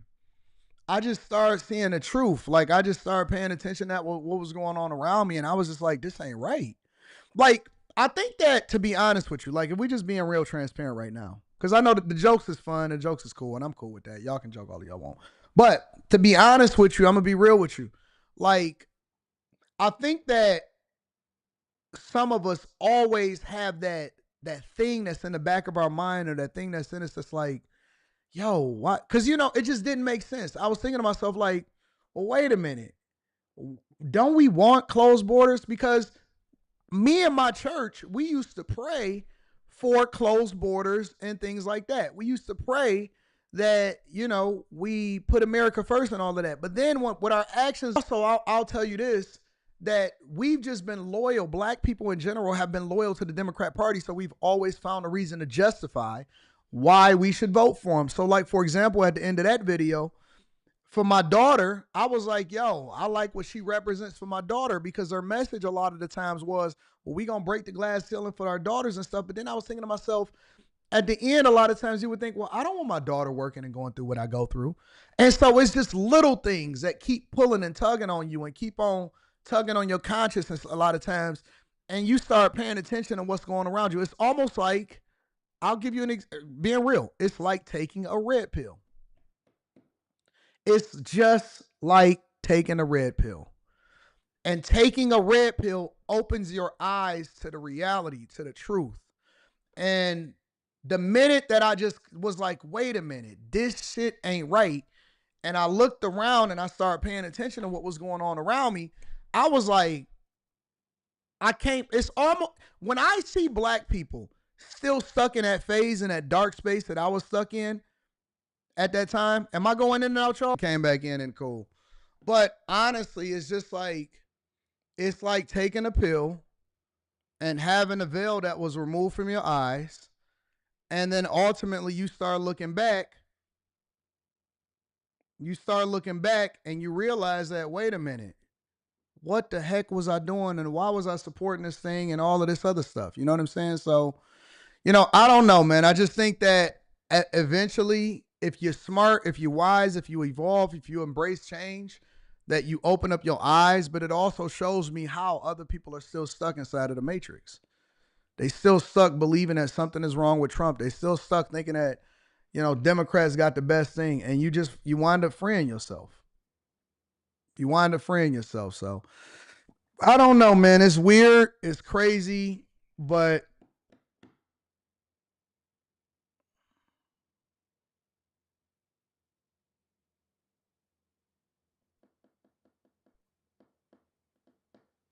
you evolve. You evolve. So I'm going to take my L. I'm going to leave that up there for me to always reference back to, and what I never want to go back to as far as my mentality and the way that I look at life. And you know what the worst part about it is? And then I'm going to move over into the next part of the show. I think that the worst part about the whole thing is that it's hard to get your family out of that place. I may have broke out. I got my family out. I got my immediate household out. But shoot, my whole family, the rest of my family, they still stuck in that same place. They still stuck in that same place. I'm thankful. I'm cool. I can look back at it and laugh at myself and say, oh, that's a bad video. I don't necessarily like it. But I also got to look over at my family and I'm like, they still stuck in that place. They still doing the same thing. They still believe that same thing. That's the worst part about it. The worst part about it isn't looking back and saying, man, I evolved from being a stupid idiot and now I've become, you know, the man that I want to be, and I want to continue to go in that direction. The bad part is looking back and your family is saying, no, you crazy. Why would you change? We not going with you over there. But I'm looking at them and I'm like, yo, you don't even realize how dumb you look because you still stuck in the matrix. That's the part that hurts me. I don't care about the videos and the internet and stuff. Yeah, look cringe. Yeah, we don't like to look back and say, oh man, I look stupid or whatever. But the real problem is looking back and saying, I can't save my people from themselves because they refuse to stick their hands out so that I could pull them out of that dark sunken place. That's the real problem, honestly. Seriously, that's the real problem. So let me read a few more super chats and then we can move over to the next part of the show. Shout out to what happened that made you switch Chase to Alpha. That's really what it is. I just kept on researching and deep diving and paying attention, and I started looking at everything from both sides. But I've always had that thing in the back of my mind, like, this can't be right. Why is everybody on the Republican side wrong? Or that person says something and he not necessarily wrong about it. So 100 underline. Shout out to you, Mr. Hunter. I appreciate you, bro. I can't see it. CNN, MSNBC, and time. Play this on After Hours. I might play it on After Hours tonight. Chad for Moore says, good video. I remember watching that video a while ago showing my support, big dog. Sean says, I need push in settle. What was that? Hey Siri, stop. Everything is going wrong in here. Need 45 push-ups and another set of 47 expeditiously timed, dog. Shout out to Any Hemi, says he's a variant from the same universe as from the multiverse. Dre with the K says, just for keeping it real, big dog, the growth is amazing and proves if you just keep at it, you can make it. I was waiting on you to bring up the archdiocese, though. Man, it was bad, bro. You sound as though you're running for office. The zesty spirits and screwed the stream up. We here. So anyways, thank y'all for continuing to rock out with me. Make sure y'all hit a like for the algorithm, subscribe to the channel, and turn on your notifications. Moving on from there. All right. Let's talk about Musk. So Elon Musk gave a behind-the-scenes look of what was happening over at DOGE, and everybody is paying attention to what's going on with this upstaging Elon Musk on this Tesla takedown day that's coming up allegedly on April 5th. Check it out. Thanks for having us and doing this. I know there's a lot of interest in this. First let me start with you, Elon. What are the budgetary savings goals, and how much do you think you've achieved so far? Our goal is to reduce the deficit by $1 trillion. From a nominal deficit of $2 trillion to try to cut the deficit in half to $1 trillion, or looked at it in total federal spending to drop the federal spending from $7 trillion to $6 trillion. We want to reduce the spending by eliminating waste and fraud, reduce the spending by 15%, which seems really quite achievable. The government is not efficient, and there's a lot of waste and fraud. So we feel confident that a 15% reduction can be done without affecting any of the critical government services. I'm going to talk to all the guys. If not making it better. I'm going to talk to all the guys here about the specifics, but for you, what's the most astonishing thing you've found out in this process? The sheer amount of waste and fraud in the government. It is astonishing. It's mind-blowing. We routinely encounter wastes of $1 billion or more, casually. For example, like the simple survey that was literally 10-question survey that you could do with SurveyMonkey, cost you about $10,000. The government was being charged almost $1 billion for that. For just the survey? $1 billion for a simple online survey. Do you like the national park? And then there appeared to be no feedback loop for what would be done with that survey. So the survey would just go into nothing. It was like insane. You technically are a special government employee. $1 billion for an online survey? 130 days. Are you going to continue past that, or do you think that's what you're going to do? Or? Well, I think we will have accomplished most of the work required to reduce the deficit by $1 trillion within that time frame. So in that time frame, 130 yes. days. And the process is a report at some point, at 100 days? Or? Not really a report. We are cutting the waste and fraud in real time. So every day that passes, our goal is to reduce the waste and fraud by $4 billion a day, every day, 7 days a week. And so far we are successful. Yo, the type of hell, think about this like this. A lot of people forgot about this. But you got to remember that Elon Musk is heading this up, and his businesses are suffering from it. All right? Elon Musk is heading this up, and his businesses are suffering from it. Do y'all remember when Vivek Ramaswamy actually got out of there and said that instead of him participating in DOGE and running up DOGE, that he was actually going to probably run for the governor of Ohio? And we said they must have had a falling out and all of this other stuff. Maybe because it was going to come at the sacrifice of his personal reputation. It was going to come at the sacrifice of his temporarily losing value on his business, which I think that the value of Tesla is going to skyrocket and blow out the water, especially with the Tesla bot and all of that about to be coming online within 2026. If you think about it, right, Vivek Ramaswamy leaving that behind so that he don't have the temporary hit or the long-term hit to his reputation and his businesses was probably genius. While we look at Elon Musk and we say, hey, man, it's great that he's making a sacrifice so that he can actually save the United States of America and its budget against its own taxpayers that are the ones that's paying into it, even though he's the biggest taxpayer in history. Vivek was like, wait a minute, maybe he had the foresight to look at it and say, you know what? I'm not really trying to be in this same boat and suffering in the same way. Let me go ahead and get the heck up out of here. Shout out to you, Zeroyce. Absolutely. Let me go ahead and get the heck up out of here, and so that I don't have to deal with the repercussions that come along with what's about to happen. And I believe that Vivek seen all of the layoffs and all of the fraud, waste, and abuse and was like, you know what? I can do it, but I don't necessarily want to be a part of it. I'm going to go ahead and run for governor of Ohio. Seating. And I'm going to talk to the specifics, but there obviously are DOGE I agree, critics eye for an eye.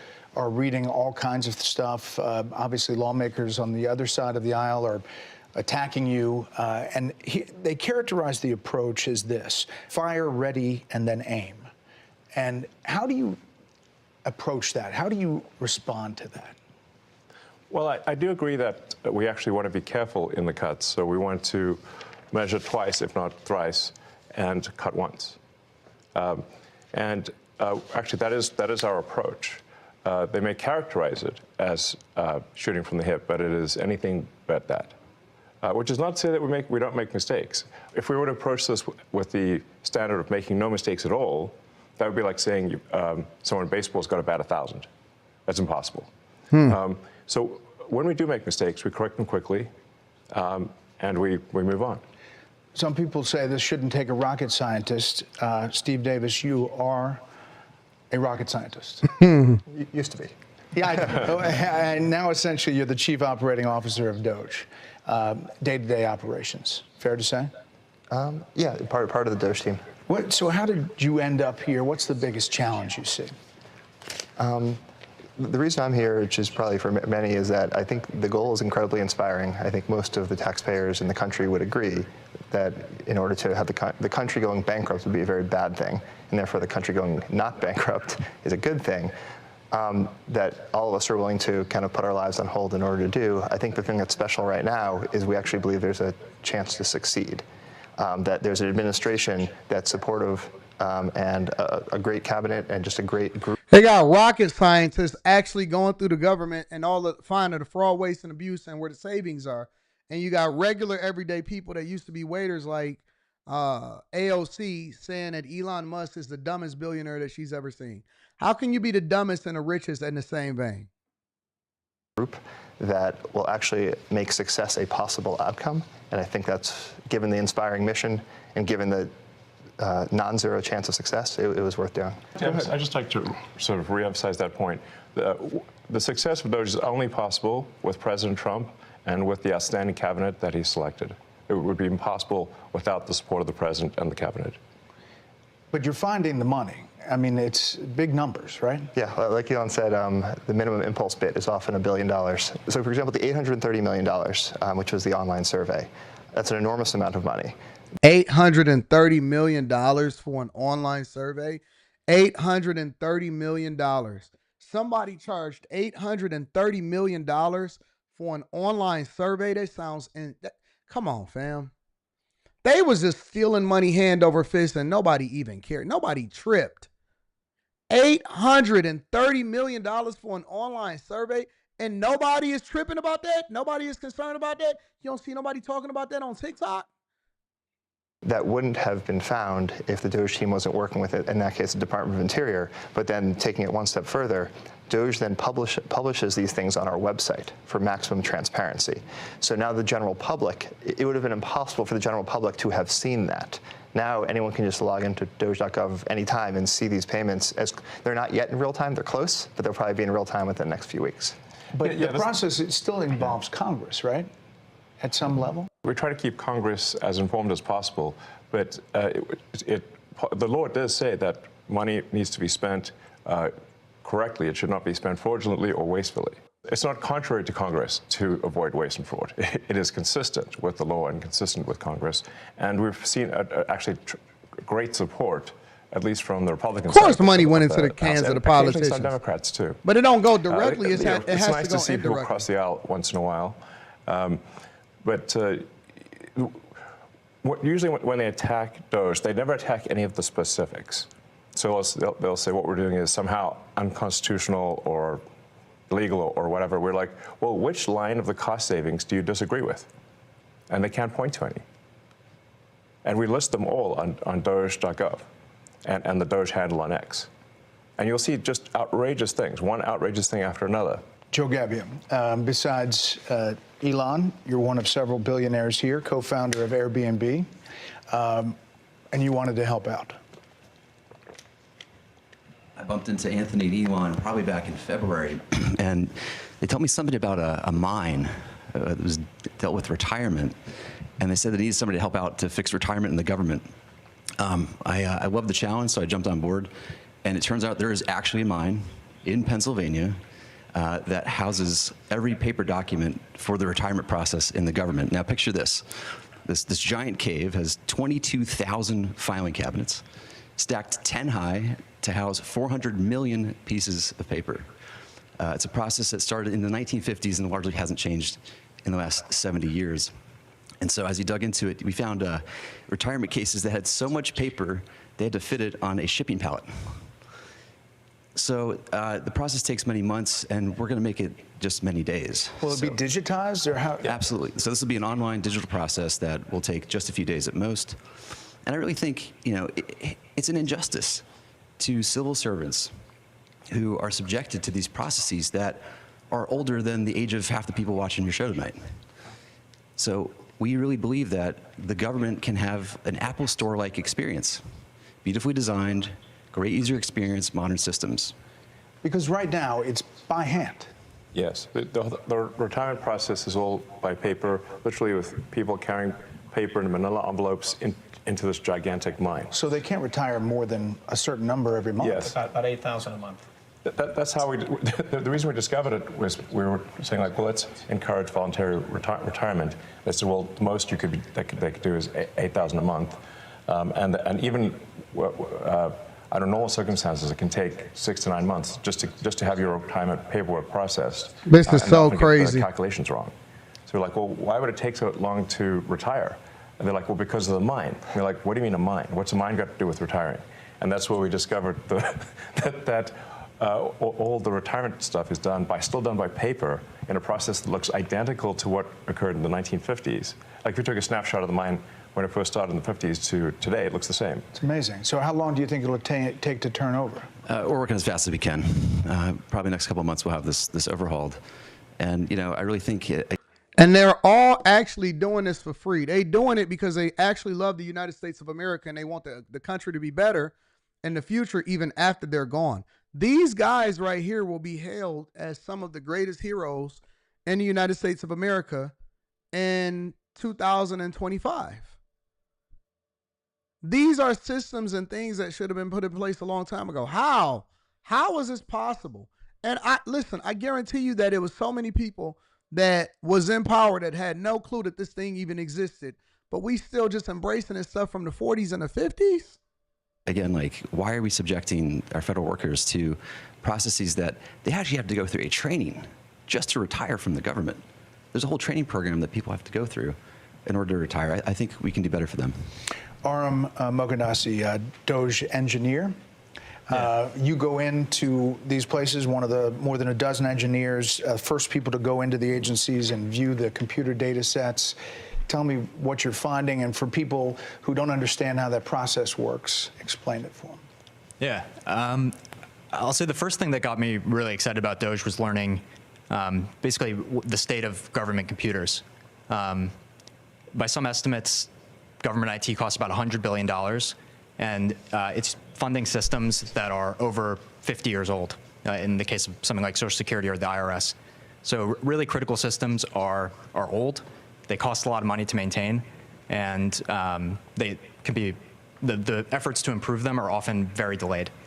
So I thought I'm a software engineer that maybe can make a difference here, and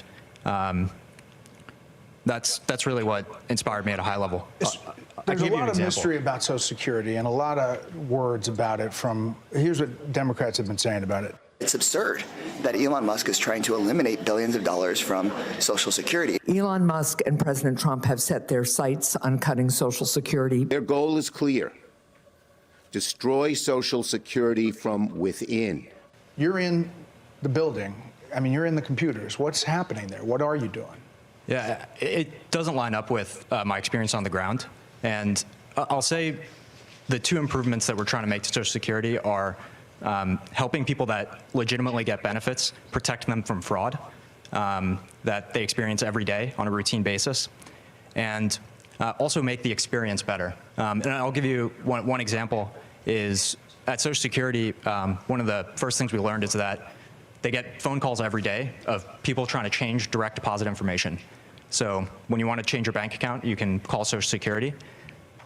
We learned 40% of the phone calls that they get are from fraudsters. 40%? That's right. So people are basically, the oldest trick in the book is to use some of the oldest technology that we have on hand, and it's to make a phone call and then say, hey, I want to change the bank account that I want the direct deposit to go into. So you're saying that over 40% of the agents' times that are taking phone calls from people online or from people that are calling directly in on behalf of or scammers, 40% of all of the phone calls that agents get in the Social Security Administration office is from people that's trying to finesse and fraud. That's crazy. And it makes sense. It absolutely makes sense. Almost half. Yes, and they steal people's Social Security is what happens. Is they call in, they say, they claim to be a retiree, then they convince the Social Security person on the phone to change where the money's flowing. It actually goes to some fraudster. This is happening all day, every day. And then somebody doesn't receive their Social Security. It's because of all the fraud loopholes in the Social Security system. How do you reassure people that what you all are doing is not going to affect their benefits? No, in fact, what we're doing will help their benefits. Legitimate people, as a result of the work of DOGE, will receive more Social Security, not less. I want to emphasize that. As a result of the work of DOGE, legitimate recipients of Social Security will receive more money, not less money. All right. I want to emphasize that point and let the record show that I said this, and it will be proven out to be true. Let's check back on this in the future. So, Washington Post, the Social Security Administration website crashed 4 times in 10 days this month because the servers were overloaded, blocking millions of retirees and disabled veterans from logging into their online accounts. Freaked people out. Is that going to change? Yes, we're going to make sure that the website stays online. Yeah. I mean, but is it a result of going in there or something you're doing? No. The amount of issues that were with the Social Security system are enormous. As an example, there are over 15 million people that are over the age of 120 that are marked as alive in the Social Security system. And that's an accurate figure. Yes. Correct. 15 million. Correct. This has been something that's been identified as a problem. Again, pre-existing problems since 2008 at least from an IG report. So there were some great people working at the Social Security Administration that found this 2008, and nothing was done.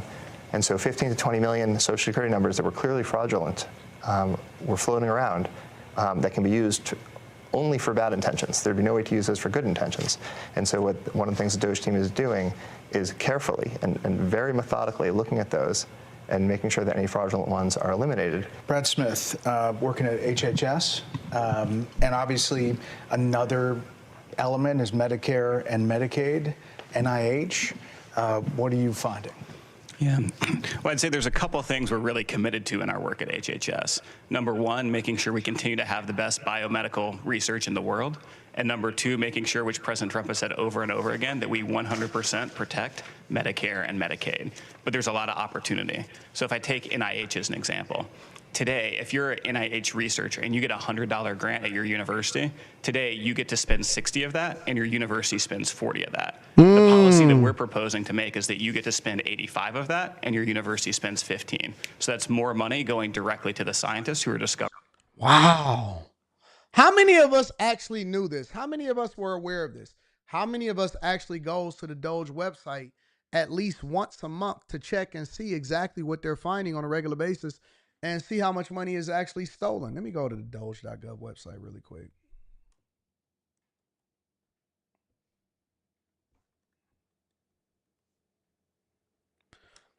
Doge.gov.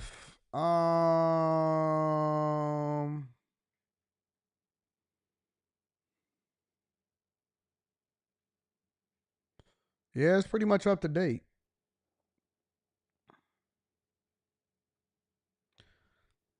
Great work today. Canceling $577 million in America Last grants for $237 million in savings, including $10 million for gender equity in the Mexican workplace, $12.2 million for worker empowerment in South America, $6.25 million for improving respect for workers. Yesterday, agencies terminated 113 wasteful contracts with a ceiling value of $4.7 billion in savings and $3.3 billion, including $145,000 in USDA consulting for a contract for Peru climate change activities. Plus, the DOGE leaderboard has been updated. So they're literally posting the screenshots, and they're giving you all of the receipts. Up to 315,000 deactivated cards. Great work by the USDA.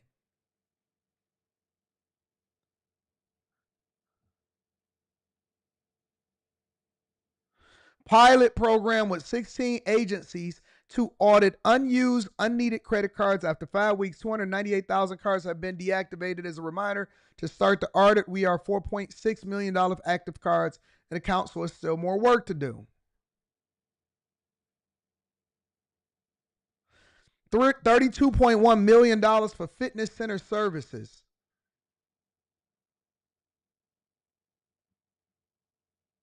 $935,580 million in savings, and $1 million for the National Science Foundation consulting contract for fitness center services. All of this is a finesse. All of this is a finesse, fam.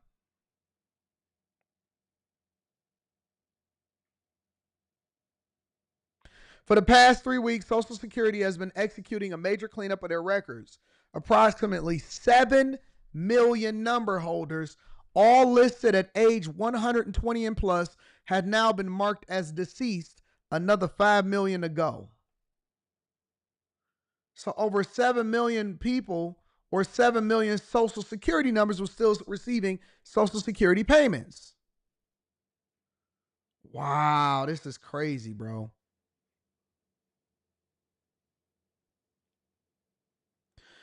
PPP loans and economic injury disaster loans for $333 million to borrowers over 115 years old who were still marked alive in the Social Security database. In one case, one individual was 157 years old. This is crazy, bro. And you could just keep scrolling and keep scrolling. And every single day they update this and they put the screenshots there. This is insane, bro.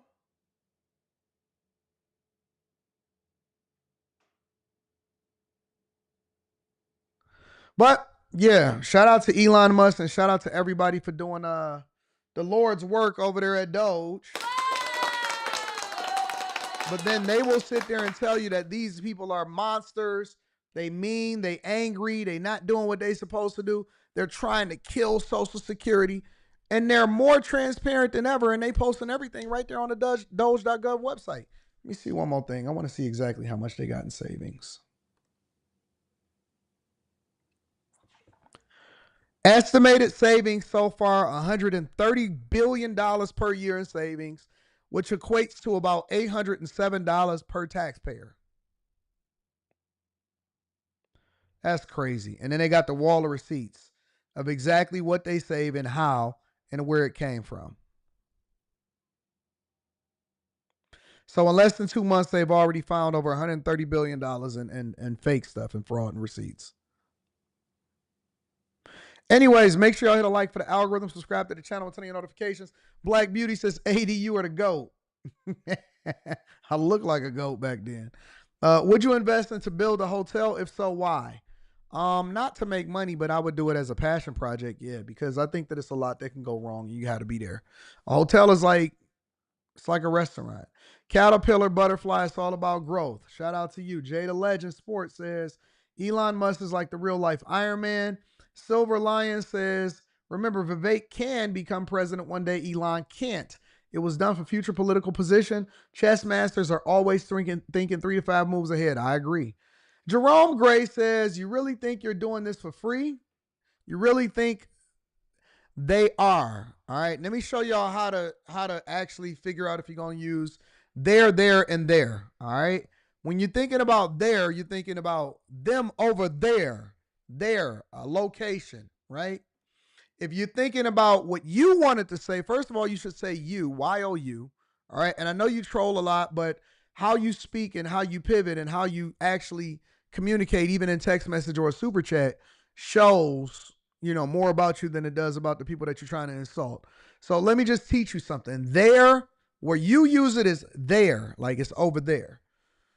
If you want to say, you really think they are, so it's they are, so you're abbreviating it into there. It's THEY apostrophe RE. It's they are. And you're bringing it together, you're getting rid of the they. So you really think they are trying to save you money? That's how you want to think about it. And it is there. THEIR, right? They're coming over here tomorrow. They are coming over here tomorrow. And then you say, hey, it's over there, right? And man, it's their backpack. You see what I'm saying? You want to think about how you saying it, and then that informs you in the way that you spell it online. So if you're saying they are, if you're saying they are, then you go THEY apostrophe RE. There, there, and there. All right. Are you with us?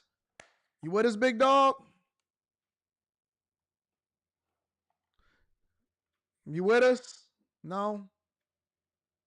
Don't worry about it. We'll get you up to speed. Don't worry about it. I got you, Jerome Gray. All right? You can't guarantee anything because you got to make sure that you can. Don't worry about it. Chad for Moore says DOGE will need more time past July 26th. Too much. Kids relevant too, says Anton. Some of us are already receiving correspondence from the Social Security Administration letting us know that we will receive what we will receive due to the new SSA law. My correspondence is in the SSA account, so it is real. DOGE is a blessing to us taxpayers. Shout out to you. I love that. JC says, not joking, think they all need private security now. I'm pretty sure that those guys all got private security already. Not even tripping about it. Anyways, make sure y'all hit a like for the algorithm, subscribe to the channel, and turn on your notifications. I want to get into this story really quickly because everybody is talking about it at the same time, and I actually want to have a conversation with y'all probably on After Hours tonight. But Marvin Sapp. So Marvin Sapp has been under fire lately for, I guess, his comments on telling the ushers to shut the door and is asking to raise upwards of $40,000. And I don't know how old this is, and I don't know how, what the date is on this video because it looks pretty old. But I was able to find the video on X, so I'm going to share this with you guys really quickly. And this is apparently the video of Marvin Sapp saying, shut the door, 40,000, let's raise $40,000. I wanted to get the full context, so I'm going to review it with you guys here. Make sure y'all hit a like, put the algorithm, subscribe to the channel, and turn on your notifications. That is involved. There's 1,000 of you. I said close them doors. Ushers, close the doors. Close the doors. Close the doors. We all gonna leave together. Y'all ain't going no place but to the restaurant. There's 1,000 of you tonight, and those that are watching, it's 1,000 that's watching online. This is a small seed. If I get 1,000 online to give this, if I get 1,000 in the sanctuary to give this, that's $40,000 tonight. I'm challenging. Can somebody in the chat actually tell me when this was?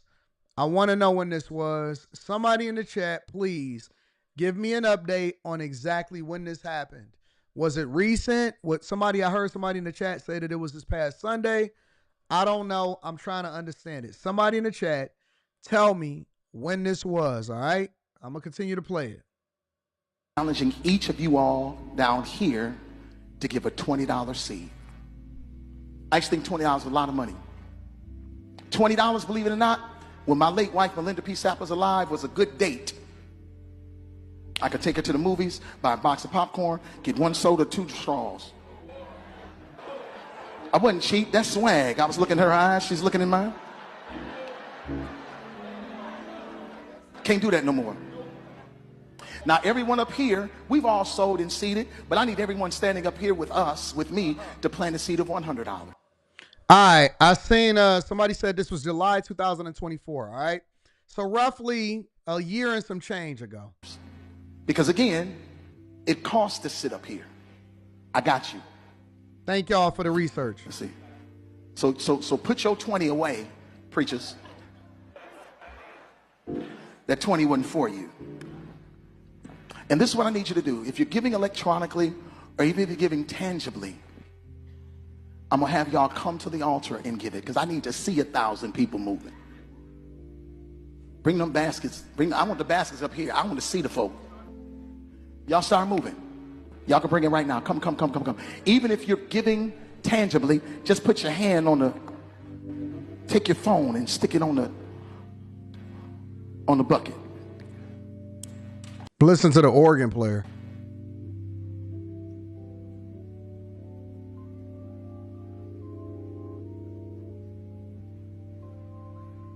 Shh.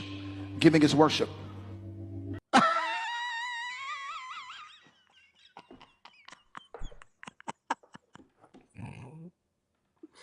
Oh, what a sales pitch. Hey, dog said.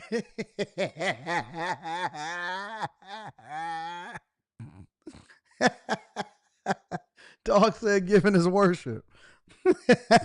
Giving is worship. Giving is worship. Giving is worship. This ain't the time to talk. Hey, dog, shushed him.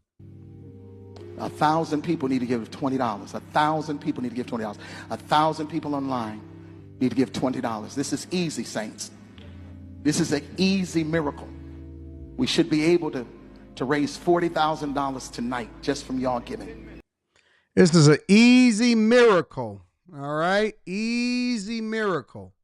All right. So let's break this down. All right? Because as a person that was raised in a church, especially a church that's still on a Democratic plantation, as we seen earlier in this video, I've been to a lot of churches and I've seen this happen in a lot of places. I've seen it happen in a lot of places. So let me say this. Prosperity preaching is more prevalent in the black church than any other congregation, yet the black church is the poorest in how they help people, how they change lives, how they impact the community. Matter of fact, I will go so far as to say, if you want to see a poor community, all you got to do is drive down the street and see where you can see 2 or 3 churches within a 2 or 3 block radius, say all right down the street from each other. Sometimes you can drive and you can see a church on every corner of that block. And then you'll see a liquor store and you'll see 2 or 3 more churches and a liquor store and 2 or 3 more churches. You'll often see that most servers, if anybody has ever served, if anybody has ever seen people come into the restaurants and stuff like that, the days that most servers hate to serve is Sunday morning / afternoon, because they can't stand seeing church groups come into the building because they are often the cheapest and the poorest ones that come in. People hate serving black church groups. It is a fact. This has nothing to do with my opinion. I'm just telling you the truth. Servers, ask any server, they hate to see a bunch of black people dressed up in suits on Sunday. It's the worst time to see it. Poorest communities, the ones that raise the most money, the ones that least do anything for the community. And this is something that women embrace because they always want to make sure that they tithe and find a way into the congregation, and somehow, some way, the churches and the pastors become the celebrities of the community, and you'll see their names on some kind of sign, some street sign replaced and all of this stuff. And it is the worst thing for the community. As a matter of fact, I will tell you that most of the time, and it is historically true, yet we haven't changed the narrative of it, the church pastor, bishop, and preachers and singers, matter of fact, you know what they do in the black community? They tour the Chitlin circuit. The Chitlin circuit is the churches. They will go around and do comedy shows. They will go church to church to church, and they will, you know what I'm saying, do singing shows, gospel singers have often benefited, and then they've obviously started to have some form of preaching. They mix it in the two and they do their little sermon and stuff like that. And I will also tell you that it is also one of the biggest abominations on the face of this earth, because you'll see some of the most promiscuity, and you'll see some of the gayest people in church. And the thing that they do the most, it is a money printing tool to keep most people poor, which is why I still tithe to this day. I tithe way more than I make, but I tithe it to the streets. I give it directly to the people, because you are supposed to be there to serve, and serving is adding value into people's lives, not requiring them to continue to keep your doors open and to keep your car dope. You should be working a regular job, because I'm going to tell you, most of the time, for most of these churches, not all, but for most of these, because there are some good ones. I don't want to just completely kill the whole church at itself. There are some good places. I know of some good places. I know of some places I visited personally, and I know some people that actually work a regular job and they still have a huge congregation and they don't take a salary whatsoever. And the church exists to actually serve the community. They allow for people to do Alcoholics Anonymous. They pour into the community. They do a lot of stuff. So there are some good places, but the overwhelming majority of them, especially in the black church, they will sit there and tell you to give your last, and they're going to pray on it, and God is going to give you a 100-fold and a 4-fold blessing. That's the narrative. 100-fold and a 4-fold blessing. That is what they say. And they live off of your donations, yet they give you nothing. Nothing on what you can do on a regular basis to get yourself in trouble. And this is why men, the same way that we see guys that finesse y'all on the internet, and we can see it when people are really using you and using the women and stuff like that. And we say, hey, listen, he not really what he made out to be. Hey, listen, he not really marrying his baby mamas. Hey, listen, he just putting on this podcast and he keeps saying that he looking for a good woman. But the podcast is the thing that keep you hooked in. And so they're going to continue to bring people up talking about, I'm looking for wifey. I'm looking for wifey. I'm trying to find my queen. God is going to reveal her to me. And they keep this whole narrative going on because they content creators and they people that continue to finesse the community. They keep this narrative going on. I can't find no good woman. Yeah, I'm divorced, but God is delivering me. And yeah, I got to find wifey and come sit on the couch so we can do a new podcast and all of this other type of stuff. And I will tell you that they are some of the biggest hypocrites, because they do not live what it is that they preach, yet they continue to do shows and try to tell you how you're supposed to live your life and how much you're supposed to donate to what they got going on. It is the biggest finesse in the world, and there could not be a bigger audience to finesse than black people. And no matter how many times you tell them, no matter how many people are revealed, no matter how many guys is caught up getting a badussy bust out, you know what they're gonna do? Find a new group, a new audience, a new church home for them to be able to get their money to, and can't figure out why men is saying, man, I'm not going over there to that church. I don't believe in that. They ain't really talking about nothing, because they don't add no value into the community. This dude said giving is worship. Giving your money is worship that you don't have, and your whole lights is about to get cut off. Is worship. Long as they tickle your ear a little bit, long as they allow for you put up a good song, get your praise on, fall out, tap you, throw a little bit of prosperity preaching in there, you good. You good for the rest of the day. They're gonna get that money though. 100%. And they're gonna be mad at you if you get mad at them for doing the things that they're gonna participate in politics. They're gonna let some of the most vile creatures, Fannie Willis and Kamala Harris, they're gonna come up on the pulpit and they're gonna tell you to go and vote for them, and they're gonna tell you what reparations is and all of this stuff, but they don't have any value to add, and that's why their communities are destroyed. They don't build the community, they tear it down. But we gonna get dressed and we gonna go to that Sunday worship. We gonna get dressed. Get dressed so we can shout our suit, put our Sunday's best on, and it ain't a saint in there. Ain't a saint walking in there. Always got a building fund. Always got a building fund. Building fund. Always doing a conference. Woman Thou Art Loosed conference. And woman, where's your husband constant. And woman, where out thou conference. And woman, can we save our men conference. And got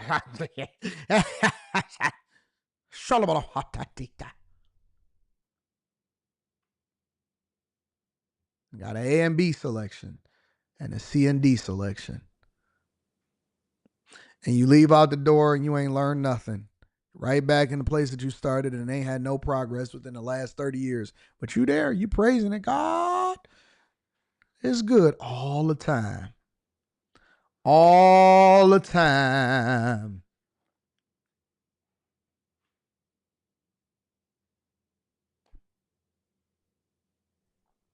Follow your husbands.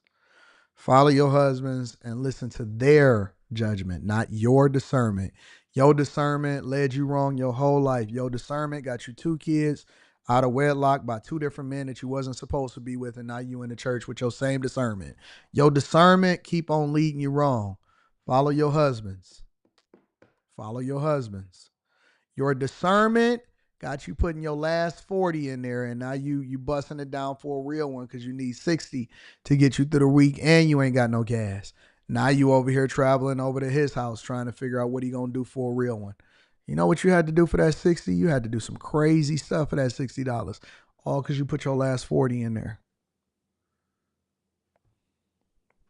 Your discernment got you all jammed up. You've been leaning on your own understanding for a long time, and somebody that got something better for you. All right? So, yeah, that's what I think about it. Jeremy Rogers says, Anton, do you think you may be coming from a biased perspective? What biased perspective? I'm rich.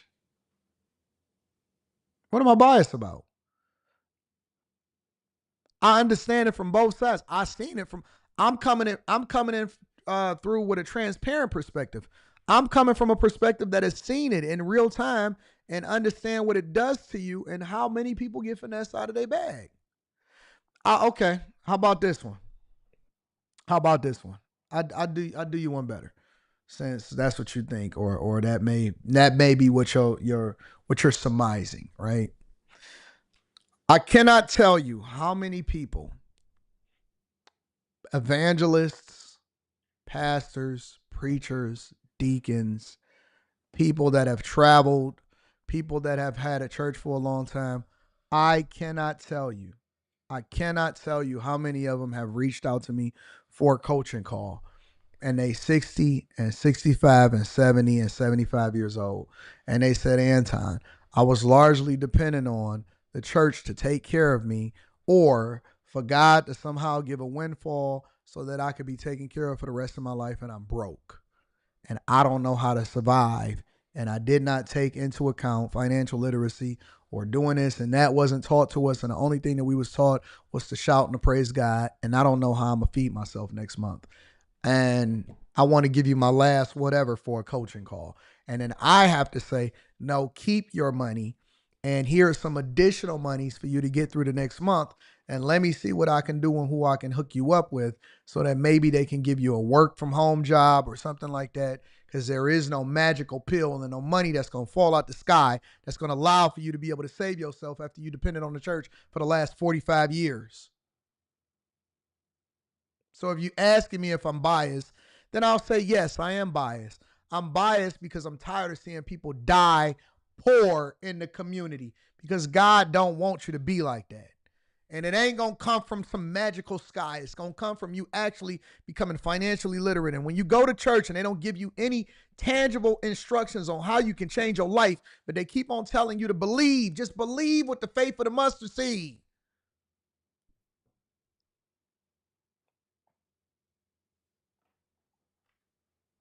Sit here and tell me about if I'm biased. Of course I'm biased. I'm biased on the behalf of the people that I want to see win, and I don't want to see you dusty. Talking about, I don't know what I'm going to do. I gave my all, and they took your money and they bought a new Cadillac with it, and I ain't tripping off of that as long as you add value for the services. But when you leave broke and you ain't getting nothing in return as a result of it, except for a shiny, a sweaty sweatsuit that you shouted your teeth off with, and you thought something was going to come to save you, and it didn't, that hurts me.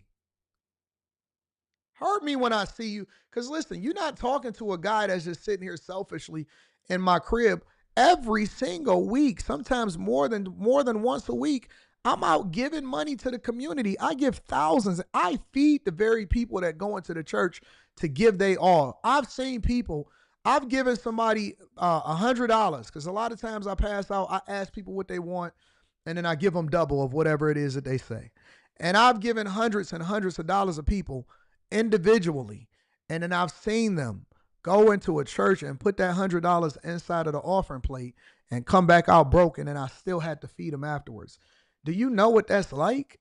Do you know what it's like to give somebody some money to make sure that they last lifeline, and they believe so fervently that this person that got their best interest at heart, and that pastor take that money without any kind of reservation whatsoever, and I still got to give them the food that they need to get through the week?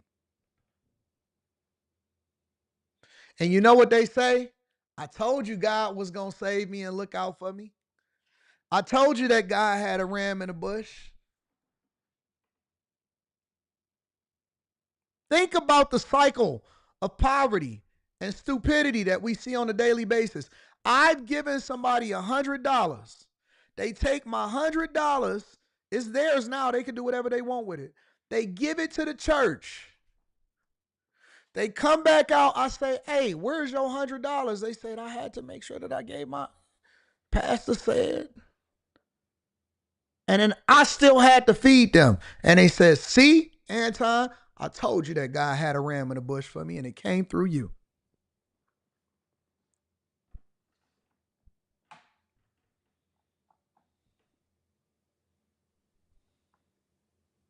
It's a cycle. It's a cycle designed to keep you broke.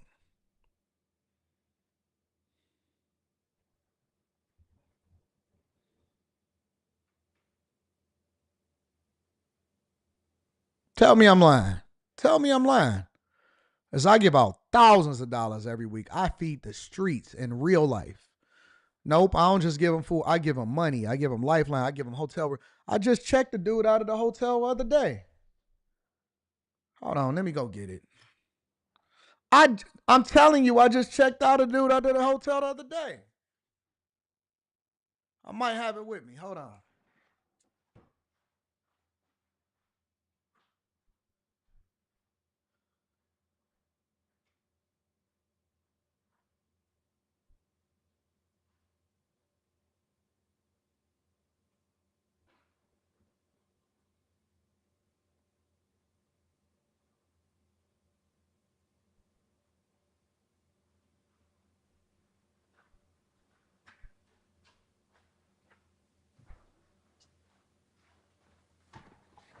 See if I can find it in my email. Give me a second. I'm pretty sure I can find one.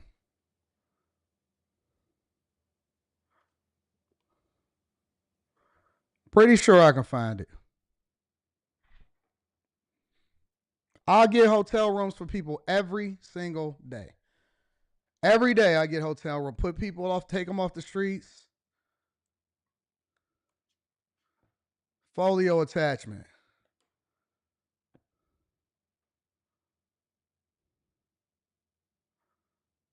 I feed people every single, yeah, here we go. Y'all see it on the vlogs? It ain't no secret. It ain't no secret. I feed people every day. Hundreds of people every single day. Hotel essentials. I'm not staying there. Where you think all of this come from? Where you think all of these charges come from? Every day. Every day, all I do is feed people. Every day. Every day, I feed people. All day long. Getting them hotel rooms. Hey, listen, whatever they need, make sure that they charge it to the room, so on and so forth. Every day.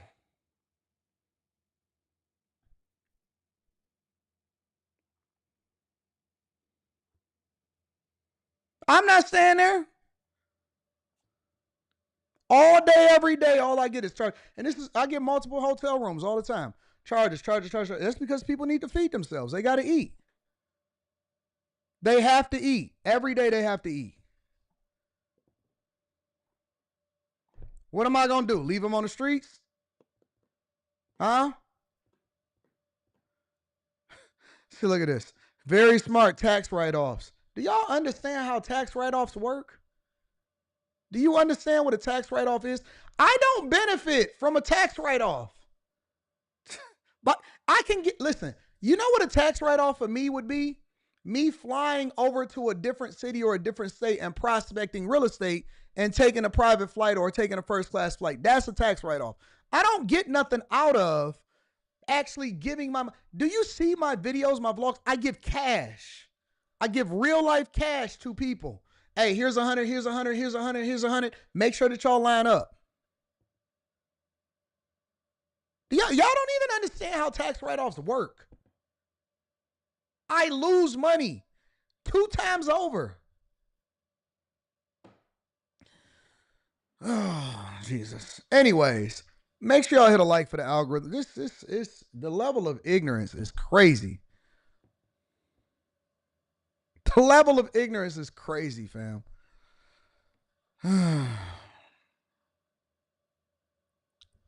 Let me read some of the super chats. Pookie's friend Ray says, holding folks ransom in the name of Jesus. I don't remember this chapter in the Bible. Mr. Joe says, Mississippi eliminated state income taxes.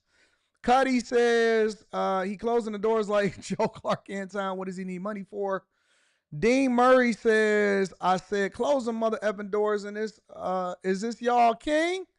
Mr. Lot in the building says, we all have that one auntie that sends everything back to the kitchen. Just Christian says, up there grabbing cash like he in a cashinator booth. LaFleur says, Jesus needs to come back to flip them tables over again. Demanding $20 each from a person is crazy. Shout out to y'all. Jerome Gray says, I would have yelled, police. He's talking about Yada. Who's talking about Yada? What are you talking about? I never mentioned Yada. Bubbles313 says, I emailed you about some advice and helping to understand this housing situation that was partnered with the church but got slighted in mismanagement. Well, you can guarantee that that's going to happen. I'll check your email and see if I can find it. The man is a charlatan, plain and simple, AD. 392Q says, I'm in a bind, Nate. Christopher Brown is in the building, says, Anton, can you interview Pastor Geno Jennings because he says that every day that a pastor should have a job. I think that they should have a job. The Millionaire Morning should do more than most churches do, and that's facts. That's facts. Jada Legend Sports says, you're right, the church is robbing the community. I agree with that. Anyways, make sure you hit a like for the algorithm, subscribe to the channel, and turn on your notifications. I want to talk about this last thing, and then we can get up out of here today. 10 minutes. They say that most people are still living and being taken care of by their parents. I want to get y'all thoughts on this. Make sure y'all hit a like for the algorithm, subscribe to the channel, and turn on your notifications.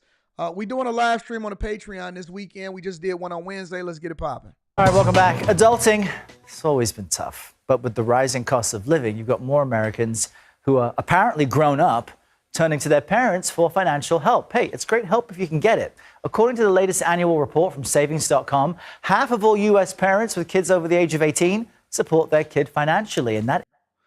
Let me read that again. Half of all parents who financially support their children above the age of 18. It's up to 50% from 2023, 45% in 2023, 47% in 2024, and 50% of all parents are supporting their children that are above the age of 18. All right? Is a 3-year high, and some parents are shelling out $1,500 every month. CBS News contributor Javier David joins me now. He's the business editor for the Dallas Morning News. Javier, I'm curious if I can offer myself up for adoption as an adult. But what specific costs are parents covering these days? Yeah, you and me both. So in a number of instances, parents are, again, the bank of mom and dad tends to stay open well after college graduation. In a number of instances, they're paying for all sorts of costs: rent, food, cell phones, car payments, down payment for housing. And in the interest of full disclosure, my own mother helped me pay for my first apartment. So, that there's that. And it's not just the ultra wealthy. This whole conversation was kind of amplified last month by this widely circulated New York Magazine article that talked about parent money. And you think it's only the rich, but it's a lot of working class parents that are helping as well. Yeah, and we should be clear that, economically, Gen Z is facing a much more difficult landscape than Gen X or baby boomers. And then culturally, too, some Latin American families always keep everybody close and support each other. But this survey found that parents of Gen Z adults are receiving the most help. So what does that tell us? Yeah, just high inflation, high cost of living, especially if you're living in a big city. The housing affordability crisis looms large here. Mortgages are really expensive. There's no relief in sight for renting. A growing number of full-grown adults just need a helping hand. Some adults even have to move back in with their parents. So it's a sacrifice for the parents. If you're a trust fund kid that has, a high net worth parent, great, but a lot of people don't have that privilege. Yeah, and as you were noting, this is more about working class folks who are just trying to help their own offspring, right? Part of the deal, part of the responsibility. But inflation is something impacting everyone. So is there a sense that this will or can continue forever? Because at some point, maybe when you turn 40, the bank of mom and dad has to close. Yeah, so the data suggests that many parents are prepared to cut the money spigot off sometime within the next couple of years. It is a burden for both sides, but keep in mind, there's this generational wealth transfer that's underway from the baby boomers to the millennials and the Zoomers, and to a much, much smaller extent, Gen Xers. The boomers are retiring. They're cracking open their nest eggs. There's some of that's going to feed the baby birds, but they have to keep in mind that I need money to live for myself as well for who knows how many years. There's a very real possibility that I'm not going to get help from my kids. I got to keep those sorts of concerns front and center as well. And let's not forget, Javier, parents also need to be cared for in their later years. So strategically, it makes sense to take care of your kids so that they can eventually take care of you, right? That's a crazy proposition, honestly. I think that that's a crazy proposition. I hate when people say that they have kids so that they can be taken care of in their older age.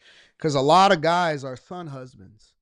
A lot of women say that I don't need no man because they then have a son that basically replaces him, and they feed into that nonsense. And so I'm not a fan of it, but I am a fan of group economics. I think that group economics can be one of the most powerful things that a person could leverage, or that a group of people could leverage, and it could be incredibly beneficial to everybody. What do I mean by group economics? I mean, why are y'all so gung-ho and so quick to try to leave the nest, or so quick to try to put your kids out on the streets when they're just getting themselves settled? And it doesn't mean that they shouldn't allow for kids to be able to make the mistakes in a controlled environment. But I think that one of the biggest problems in the black community personally is that they so willing to put their kids out on the street before they're ready. Because you're so busy trying to get to Tulum, or you so busy trying to get an egg, or trying to get somebody in your house, and you want to have some loud sex or something like that, because you don't want your kids to be in there, and you so ready to be an empty nester. Oh, I can't wait to be an empty nester.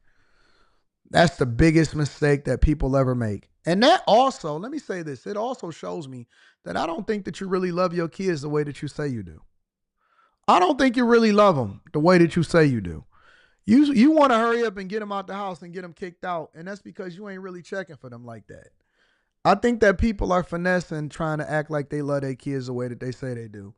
I think that the most empowering thing that a person could do is to give them a sense of responsibility, let them fail in a controlled environment, and also let them stick around and stay as long as they want to. I don't think it's an age.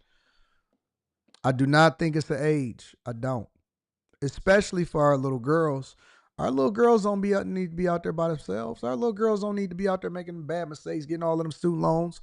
They don't need to be out here in these indoctrination camps being influenced by the world. Stay home. For what? You know what the best pressure is? No pressure.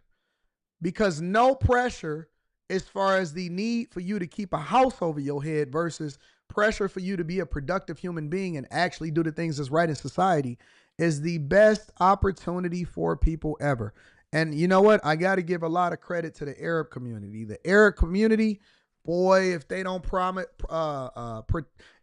practice group economics, I don't know no community that practice group economics better than the Arab and the Chaldean community.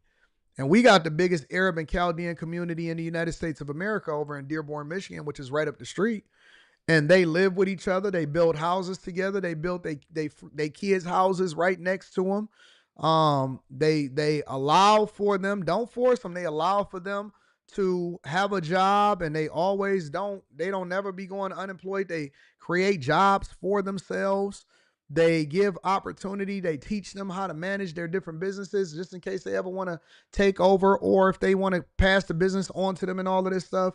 And they love having their people around them. Anton, would you let your son stay home? Absolutely, I would. What would I need to force him out the house for? That don't mean that I'm gonna take his freedom. It doesn't mean that he wouldn't be able to do whatever it is that he needed to do, but it would give him an opportunity to be able to save some money, stack some cash, and he could just keep stacking. Hey, listen, my brothers moved back in with us. Both of my older, and I told y'all this before, both of my older brothers moved back in, and they 6 and 7 years older than me, so I was still in middle school, high school, when my brothers had moved back in, and we all just was cramped up. We was partying, having a good time, arguing, fighting, but my mom and my dad said, hey, I want y'all to save for a house. Whatever it was that you was anticipating paying for a mortgage or paying for rent, I want y'all to just stack that and save it. And then eventually they had way more than 20%, and they bought their house almost cash. And then they pulled their resources. This is how much we practice group economics. They pulled their resources, and then they bought a house together. So my two older brothers wound up buying a big enough house for them to both move their families into. And then eventually, once they bought that house together and they got even more stable, because they had stayed with my mom and my dad and we all had moved together, once they become more stable, then they broke out separately and then they bought their own houses cash. And so one kept the house, original house, the other one then split it up, and they said, all right, so listen, take this amount of the equity and then we're going to buy you a house. And we just continue to buy and practice group economics. But what's the point of separating? What's the point of separating? I don't understand. What are you going to do that you can't already do? You going to move out, be struggling, and need a roommate anyway. You going to move out, be struggling, and you're going to need a roommate anyway. But for whatever reason, we don't practice group economics, which forces us to take out more loans. It forces us to do more financing. It forces us to try to keep up with the Joneses. We so busy trying to impress these women. And let me tell you another reason why it's so stupid for y'all to hurry up and try to move out so you can impress women. Usually it's because you're running away from the person that you're supposed to be with in the first place. Because the girl that you're supposed to be with, you already know her. The guy that you're supposed to be with, you already know him. So you don't have to go out there and prove to these people that say, yo, I want somebody that's on my level. I want somebody that got their own place. They got their own car. They got a high credit score. What you mean? You 20, 21, 22, 23 years old. You supposed to be broke. You in college. You ain't got no background, work history. What you thought you was supposed to be making a lot of money unless you're doing it illegally. So the person that you with understands who you are, and they understand the direction that you're going in, and they know that you got good work ethic, and they know that it's a process. So they're not forcing you or trying to put you in this position to where you already built up and you already demand and you try to impress her. No, they like, no, that person is a good person. They God-fearing, they got good work ethic, and they love family. They love me and they love my family. And so they're going to pour into me and I'm going to pour into them. And we just going to grind and we going to hustle and we going to get it together, because I'm okay with staying with you when you ain't got nothing. I'm okay staying in this basement because we got Netflix on TV and we going to go to bed together and we going to get up and we going to grind together. So you ain't got to impress nobody. You so busy working and building and she buying into your vision and you executing and she pouring into you and she grinding and she hustling and y'all got this good community of people and y'all running it up and y'all being successful. That's what success looks like. But we so busy trying to impress people that don't even care about us, and you more concerned about what you're going to pay for dinner. Man, we can order a pizza and have a good time. We could put a picnic together and go to the park. We could, listen, this is what happened at my job today, but look, I want to work on this business. And then she'd be like, let me do something. Let me do the bookkeeping. I can help you.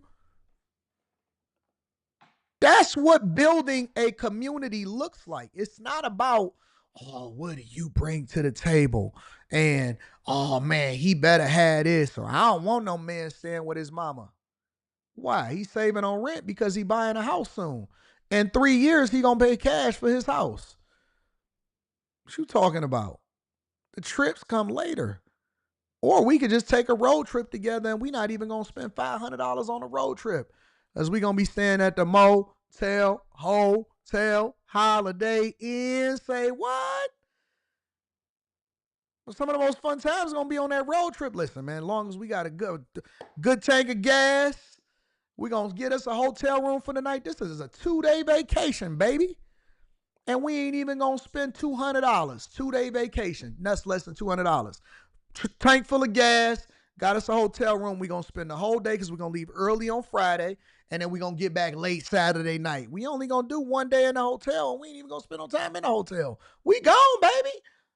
That's what real fun looks like, is getting to know people in a space where you don't need money to make it seem like you're doing something that you're not even really having fun at. Gonna stop at the gas station, get us a couple snacks. We got some good movie. You know what I'm saying?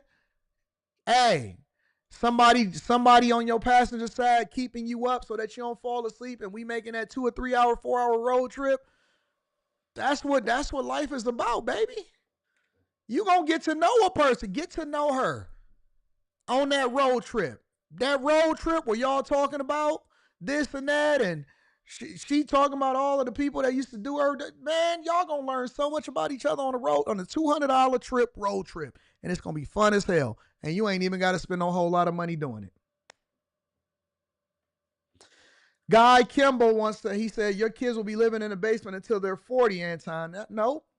My kids is gonna be living on my property, and I'm building the house that I'm building my child it's actually the guest house. It's like a guest house / extra house. We getting approval from the city right now because they've never actually had this done before. The guest house is actually much bigger than the average house in the United States of America. So they don't have to live in the basement. The pool is going to be attached to the guest house. They'll be able to use the pool, and then they'll also have a bridge to come over to the main house, the big house. It's actually a 2.5-year project that we putting together. We're going to talk about it inside of the Patreon. Make sure you tap into the Patreon. Link is in the description. I don't mind my kids being with me for the rest of their life or until they're 40. I'm cool with that. I actually like my daughter. I love being around my daughter. If she wants to live with me until she's 40, I'm cool with that. I'm cool with that. I ain't got no problem with that. You look at that as a bad thing. I look at it as a blessing. The fact that my kid wants to be around me as long as possible, that's a blessing. That's a blessing. Oh, Anton, you going to be living, your kid's going to be living in the bed. Okay. Well, let me make it comfortable for him. Let me make it comfortable for him. For whatever reason, y'all think it's an insult, I look at it as a blessing. I look at it as a blessing. I love my daughter. I love my daughter. She can drive any car that she wants. She can do anything that she wants. All of that. It's funny. I just did a video. Don't worry about it. Y'all see it on the vlog today. Anyways, make sure y'all tap into the Patreon. Link is in the description. Let me read some of these super chats, and then I will get you going for the day. We went extra long today. That's because of that stupid video of me looking stupid. Anyways, don't be so quick to try to kick y'all kids out the house. Give them some time to develop. Their brain ain't even fully developed until they're 25, 26 years old. I don't ask anyone for money. I ask for a job opportunity. Interesting. Shout out to Aaron. Rush King 19 says, I stay with my parents, but it's honestly to help them with the mortgage, and I give like $700 plus, so it's more like I'm helping them versus me renting. As long as everybody adding value. Yep, never lived on my own, always under covering. Shout out to my girl Mika. Y'all can find her on After Hours tonight. Just the Brown Girl in America says, I'm moving my mom in next week so I can save money and get my business off the ground and buy a house. See that? Husband left and I'm moving in my office. Shout out to Just the Brown Girl in America. I love it. I love it when people come up with alternative solutions that benefit everybody inside of the household or the family. I love y'all. I appreciate y'all. Crazy fun show today. But I will tell you, we are the greatest morning show on the face of the earth. I love y'all. I appreciate y'all. I'm going to see y'all on After Hours tonight. Peace.